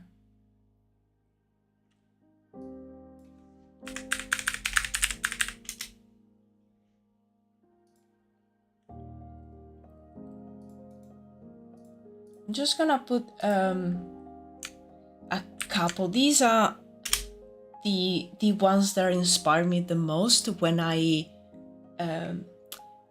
was about to start, and I had like no idea of how to make a video, and these ones helped me so much.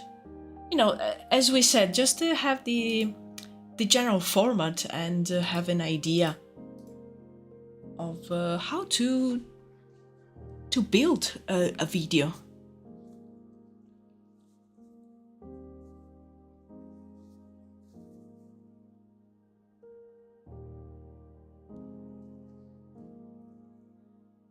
Alva, bestow upon us writing advice upon me, for I wallow in a writer's block and stories wriggle in my head with no escape. I am afraid the blank page will consume me. Oh, the blank page. I hate that blank page.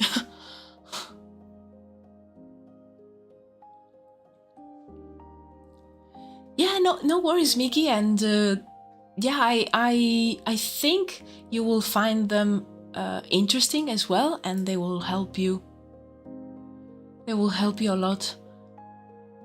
Freelancer mentioned peak appreciated. Oh yes, I followed that artist for so long, and I remember like last year I saw that he was doing some YouTube videos, and I was like, wow, amazing. I think I saw like each of his videos like probably 3 times or more. He's so good.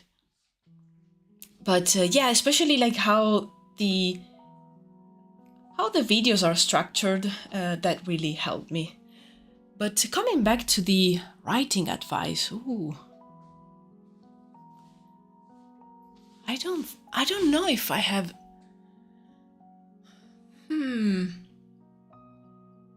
Like, I'm gonna be honest. Right now,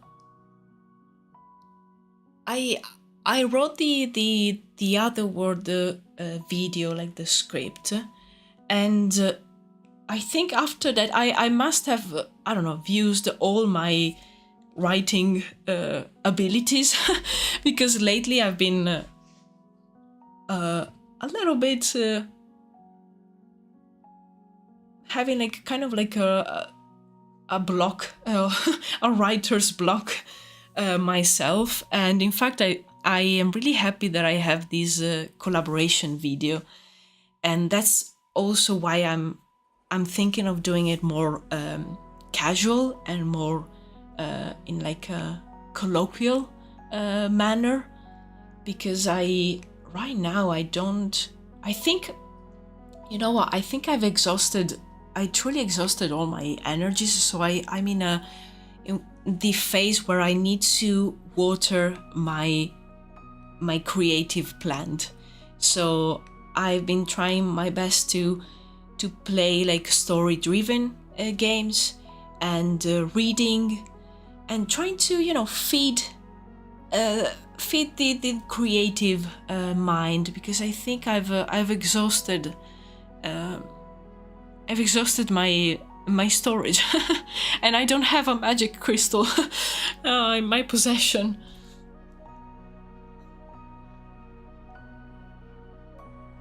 I love the introduction of Freelancer too, and in fact that he's like his video about the introduction of his world building. It was my main inspiration for my own introduction of Druwides. I really love how he structures the videos, and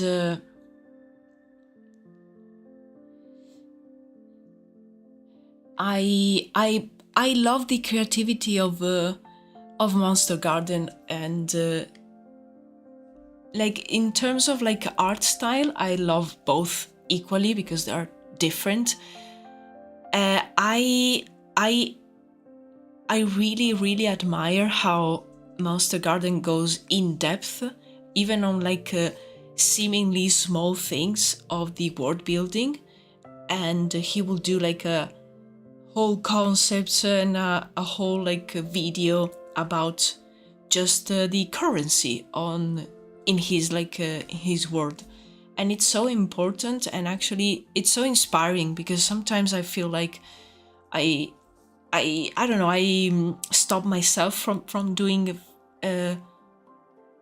videos just about one thing. Like I want to add more elements, but I think, like as I mentioned in the last video, in the future I want to do more videos where I go in depth with just one concept, one thing that exists in my world. I think it will be super interesting, and yeah, I was really inspired by Monster Garden. And Freelancer has such a great word, great art. I don't know, I really like them both. I don't have any preferences. Anything like is inspiring for me, like, and I have like a ton of other world builders that I follow, and each of them is like so inspiring. Even like others that do more kind of like cartoon style drawings, no matter, like I don't mind. I find everything so nice, and those are also things that help me fill up my creative energies.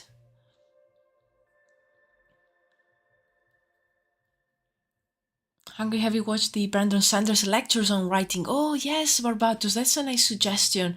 I think I saw one, the one about I think it was about the magic systems. I saw it like years ago. I should check a few of those out, actually. It's a good idea, because you're not supposed to produce as a machine does. Yeah, your worth isn't bound to how much you produce. We like how you produce. Thank you so much. Yes, you're totally right. Monster Garden is great with the design, but Freelancer for me, like I like the way they introduce it. Like it hit me more. Yes, exactly. Like it's personal. They're both like so great. But I think it's yeah, it's natural not to be maybe like more attracted to one instead of the other. And as I said, I really find really inspiring how both create their videos and how they write them.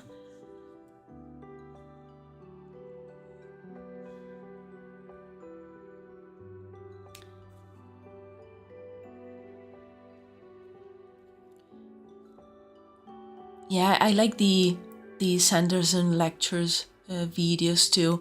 I think he has a great way of explaining things. I think there was an interesting one.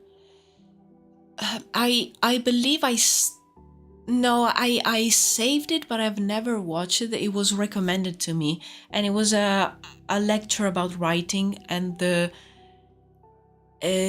there was Stephen King and George Martin. That one was nice as well, and I think there's another one with just Stephen King, which is very interesting.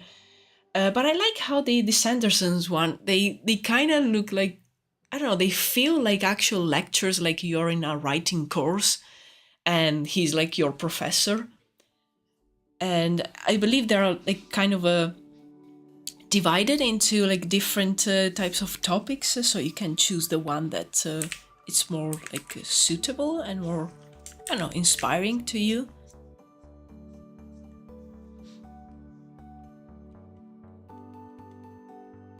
Oh, don't worry, Migi. Yeah, you just expressed your preference. It's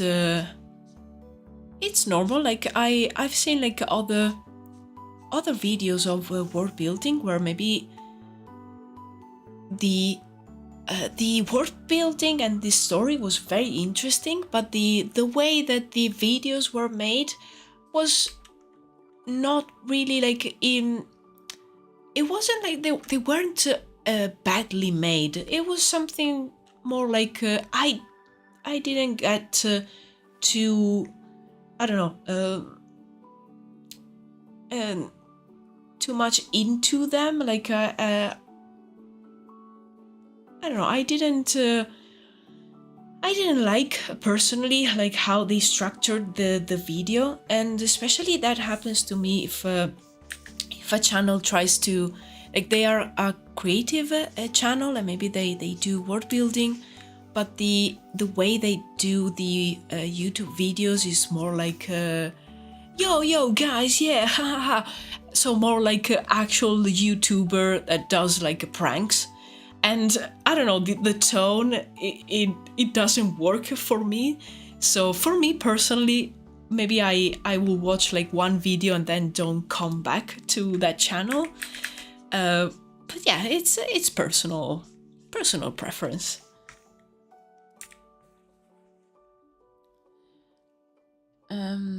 I do tend to go mainly for more short story to novella and fiction, but novel writing advice probably translates well enough. Yeah, I think it can. It can be translated. Maybe like not every type of advice. Probably like there's some very specific advice for like long, like really long stories, like 600 pages books. And like, oh yes, this series will have 15 books. Each one of them will have like 600 pages. Okay. But other general advice about writing, I think it could be applied to short stories as well. I think Tales of Tulmune. Oh yes, I love that one. It's a pretty cool high fantasy world building project.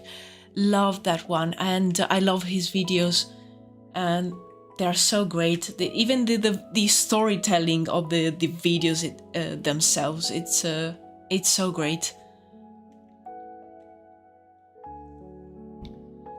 Yeah, I think he even says welcome to class, yes, when the video starts. I think there is one that is specifically for short stories. This one.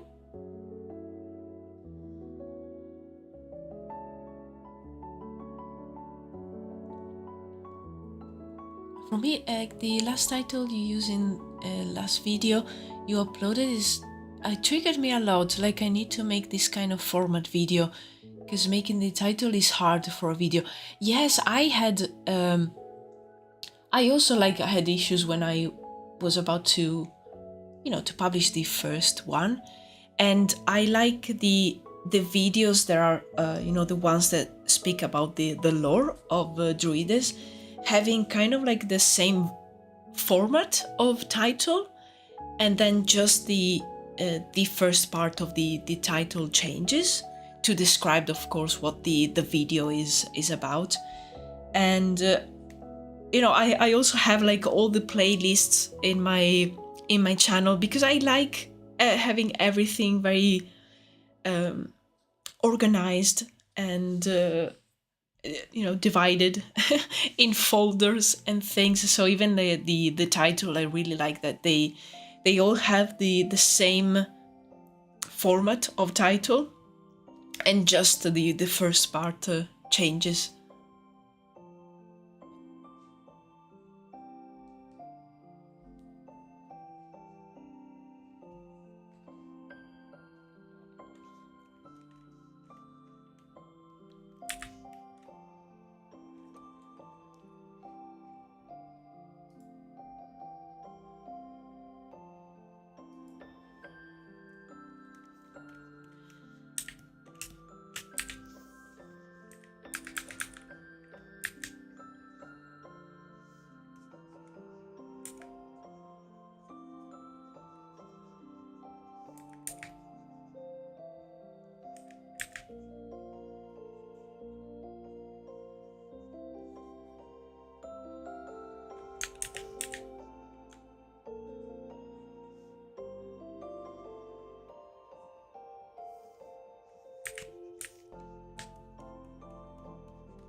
making great video is also important, but like the title is almost similar to first impression for the video itself to audience. Yes, the title and the thumbnail are so important.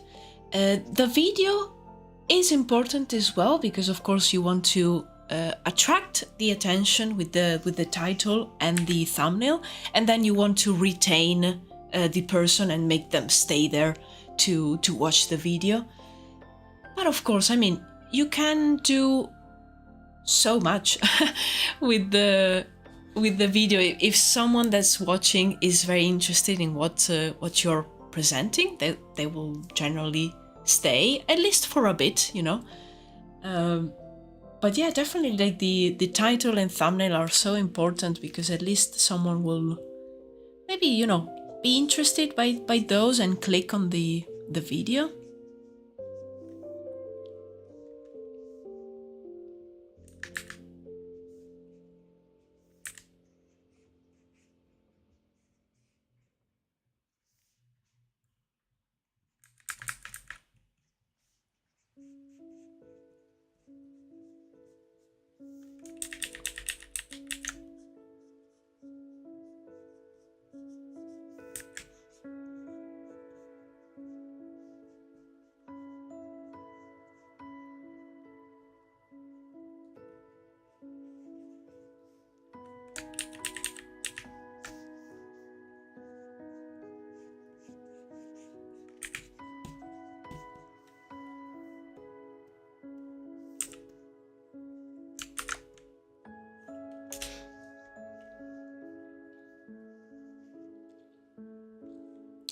It's also easier for people to search like the keyword. Yes, exactly. You can also put the tags in YouTube videos, so you are a little bit more. There's like a higher possibility that if someone searches those words that you put in the tags, your video will come up. But yeah, definitely also the title definitely helps.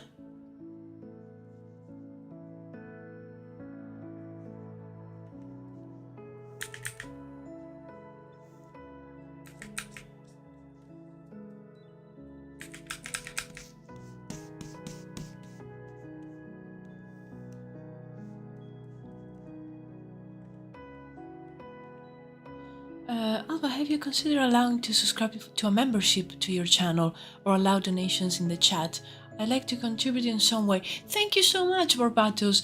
I actually would love to do that. I can't yet because I have to reach the first stage of monetization on YouTube actually.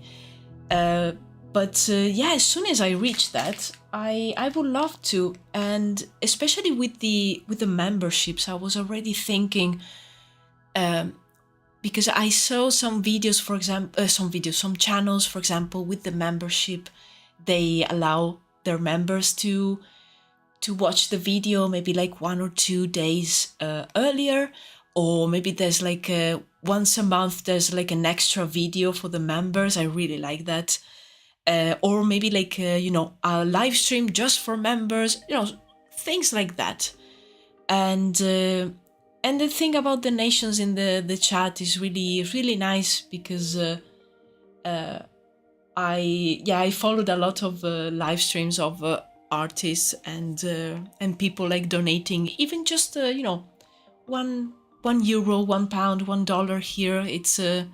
It's so nice. But yeah, I have the number of subscribers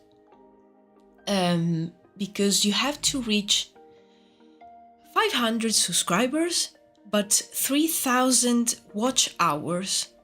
And I'm short of the watch hours. I think I'm at around 1,300. So I'm like I still need a lot. And then for like it's so complicated. For the full monetization, so when you can also earn from your videos, you need like 1,000 subscribers and 4,000 watch hours. So I'm quite far from that. But yeah, I mean, slowly but surely I will arrive there. And the live streams actually help because the hours of live stream and the you guys watching the live stream, it counts as watch hours. But yeah, I will reach that point. If you want to help me reach the watch hours, that's something that you can do. I actually also asked a couple of friends of mine if they could do it. You could also like leave the live streams of my past, the playlist of my past live streams. You can leave them on and they just go in the background. You can also mute them and like leave a page there.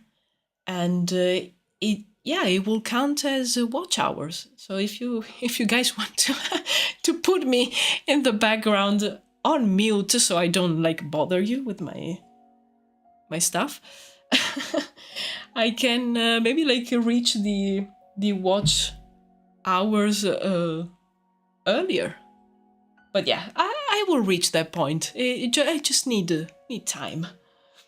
But thank you for asking. Absolutely, I as soon as I can do that, I will add that. And for the membership, I'm thinking of cool stuff that I can extra bits that I can give you guys.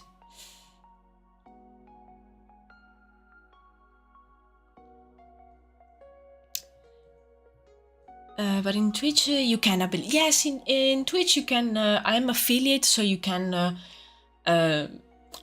subscribe and you can donate the bits.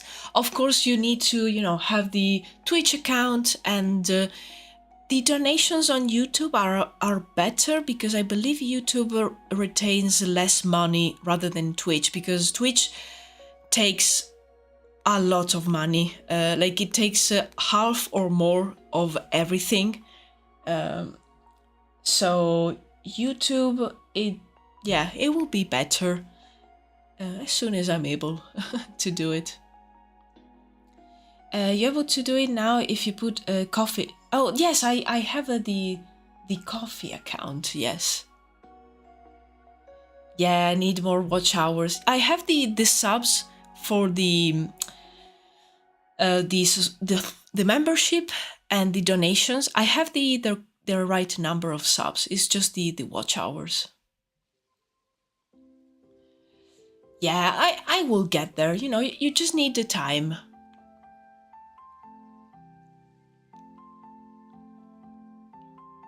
I have 8 accounts, and guess what? They'll be playing at 2 per speed for the next week. Thank you, Hungry. That's a good idea. I could do that. Thank you, guys. Yeah, that's something that occurred to me, and I asked some friends, just to test it. Like, let's see if it works. And yeah, it does. Actually, I follow a couple of channels that ask people to do that. So yeah, definitely it helps.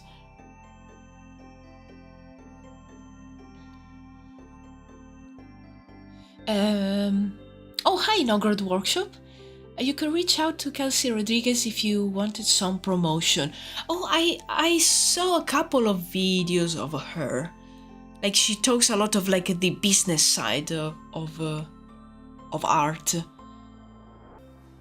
Yeah, I think the one of the videos that I saw, it was her like giving some advice to other like YouTubers, like other artists that do YouTube. So that could be an idea.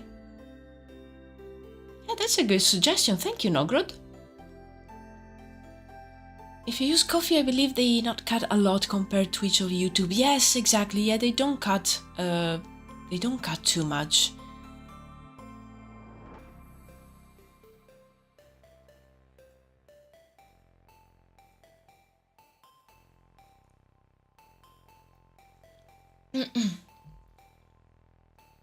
The other streamer that I moderate, they're able to receive donation even with 300 subs or 1K subs using Coffee link. Yes, if you use like an external link, you're able, even like if you don't have the subs. It's just that we were talking about the the internal YouTube system. But yeah, I have a Coffee link. I don't know if I don't think this will work. No. Let me see if I can copy it from here.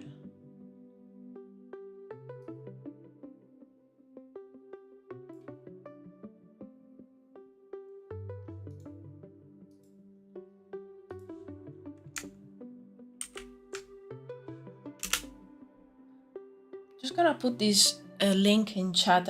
I just want to see if it's the right one. Yeah, okay, that goes to my Coffee page, yeah. But yeah, I like the system with the YouTube. I think it will make things easier rather than having like an external link and having to go to another page. But yeah, I also have the Coffee page. Hi, this is Joseph. Oh, hi, Joseph, from a previous stream. This is my art account. Oh, okay.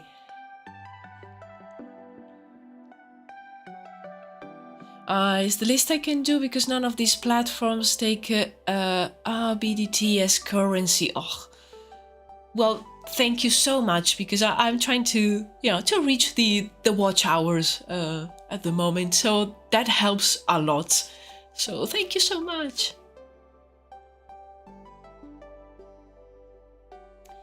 Don't forget to pin the chat. Yes, you're right. Let me just do that. Pin message. There you go. Bing. Okay. Thank you for the reminder. Or the reminder. I always forget to pin the message. Cheers, Miggy. But yeah,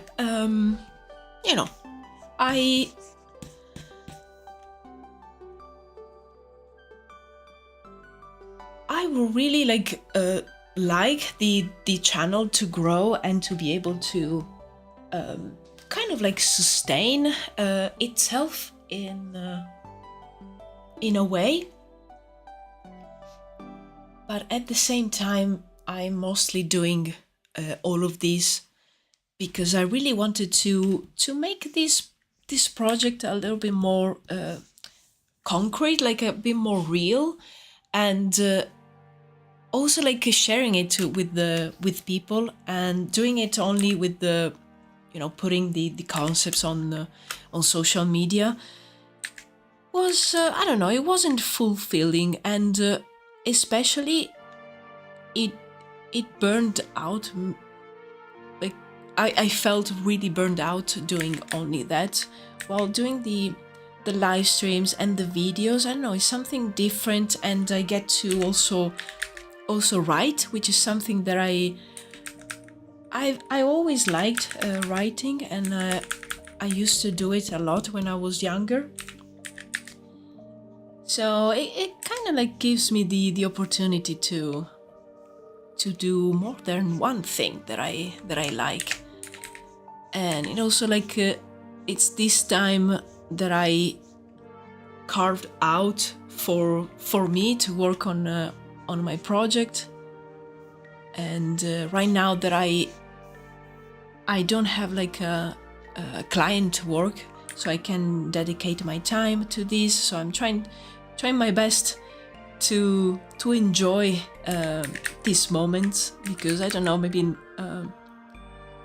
the next months or the next year I will start a new job, so I won't have like as much time. So right now that I have it, I really want to use it to work on my project. And yeah, if the the channel grows enough that it starts to even giving me the the opportunity to drink a coffee out from time to time, I'm already happy, because the main thing is sharing the art and and developing this project, because I would really like it to be something in the future, like an art book of some sort, or some kind of a game. And yeah, so it's a positive situation in any case, and I'm already so happy, because I didn't expect the channel to grow so much, because the numbers may seem small to some people, but no, it's actually a lot. So yeah, I'm really thankful and really happy that you guys like my videos and my art.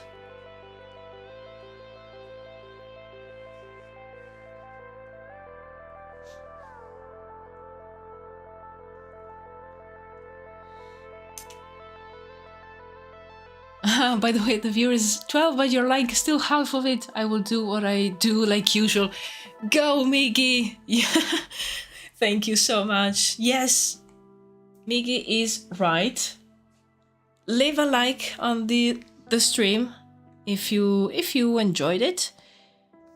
I feel like today was a stream packed with the cool questions, nice ideas, and yeah, it was a great time chatting, and maybe not a lot of drawing today, but as I said, like look at the list of ideas that we put down about these like crystal storage things. And I mean, all of these could be really great in like a realistic rendered, so adding the colors and the lights. So I think probably next week we are going to continue working on these props, because I also want to draw some druid stuff, and yeah, put down some ideas for those. This like a leather belt could look so great with some kind of a, I don't know, carving. You know, you get to have that that nature motif in there. That is so inspirational. Oh, thank you, Hungry. Your subscriber grow are steady. It's like I see around 20-ish. Thank you, Miggy. Yes, I'm really happy. It's been like a very organic growth, so it's quite sustainable. I think we spoke about this a few streams back. Like, for example, the Monster Garden, the guy that I've sent the video, the channel link earlier. He had a quite like a small channel, and then one of his videos went viral. So he basically woke up one day, and from 200 subscribers, he had 20,000, and he freaked out, because that's the natural reaction. Like, you go from like, oh yes, let me try this YouTube thing, and oh look, amazing, I have 200 people here interested, and you feel the pressure, but it's supposed to grow little by little. Instead, he like from night and day, he literally woke up and he had like so many people, and suddenly he was like, he blacked out and he started like freaking out, and he didn't know how to do it like anymore. Like that must it's nice, it's super nice, but I also understand the this sudden shock, like okay, now I have like a lot of people that are waiting for new videos. So maybe, you know, you also feel that kind of pressure, and I feel it as well. But I think, you know, being that the growth has been so steady, and the pace has been very manageable. I also like had the time to adjust and really getting into a sort of like routine and schedule to create videos. Well, that poor guy, he didn't have the time to understand even like how to edit videos. But good for him, because I really like his word, and it's been really, really inspiring. And I think the fact that his video went viral, it also helped a lot of other world builders to get a bit more attention. So yeah, that's nice. Crystals are awesome. Thank you. I also like them. I really can imagine making like the colored version of these ones. This one definitely needs like a clean line art, especially like this part. But yeah, next time we could also have fun with some colors and then design other crystals and other cool props.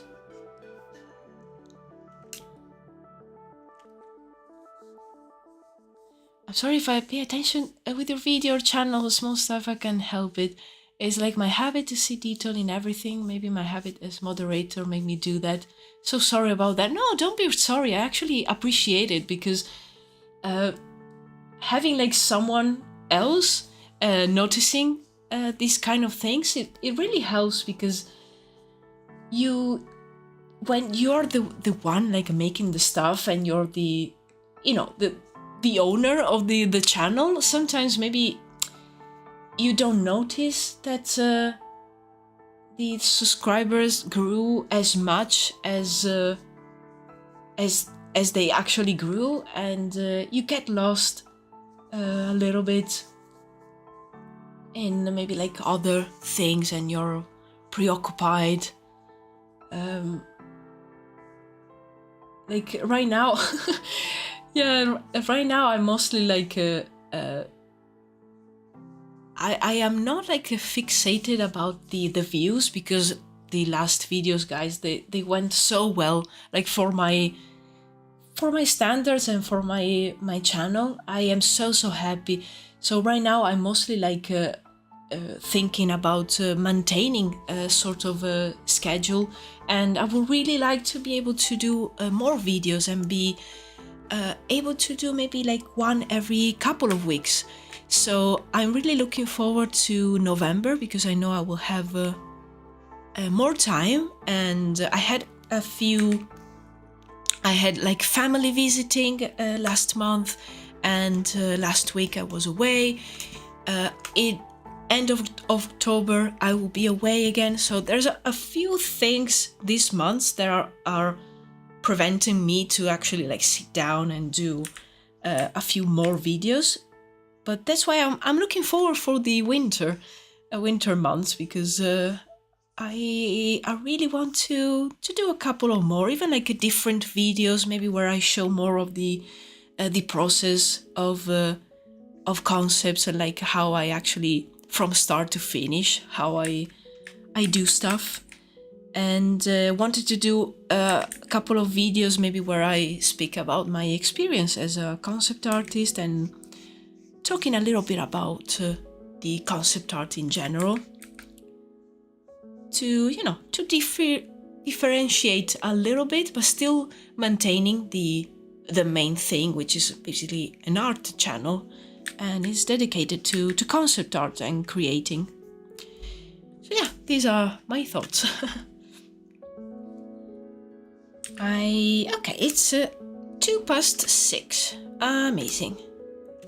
I'm really happy with the results of these crystals. Oh, and I never saved in all this time. Wow, guys. Wow. So if Photoshop crashed, I would have lost everything. Amazing. Amazing. Let me save that. Wow. That's really shameful. Save. Woof. Well, thank you, laptop, for staying with me and not making Photoshop crash. Okay, now it's saved. Well, and on that note, thank you so much, guys, for joining me today. I had a really great time. Thanks again for all the great questions. Good thing it didn't crash. Really, like, wow, I didn't notice that I hadn't saved in 3 hours. Bwah. Woof. That would have been like rough. Oh well, but it didn't happen. We won. Yes. The jump of your viewer from last stream is raised like 40 or 30%. Yes, I noticed that there's a lot of people watching, so I'm pretty happy. Yeah, it's really great and really rewarding. I'm so happy that you guys are enjoying these live streams. I mean, the live streams, as I said, is a time that I can carve out for myself to sit here, work on some concepts and chat with you, share ideas, and I always have a great time. So I'm really happy that you enjoy them, and I like to keep them really casual. I don't pretend to do, the best work ever doing the live streams. So yeah, it's just a chill time for us to create something. But yeah, guys, thank you so much again for joining me today. Thank you for checking out the video, and if you haven't, check it out whenever you can. Let me know if you like it. And yeah, I'm really happy about everything. So I think tomorrow I've earned a day off. So then I can, after that, I will start working on the next video, the collaboration video, which will be so fun. I already know it. And I can't wait. Yes, it's gonna be great. Bye, guys. Thank you so much to everyone. Have a really nice weekend, and I'll see you again next week for the next live stream if you are around. So yeah, thanks again, and have a good one. Goodbye. Cheers.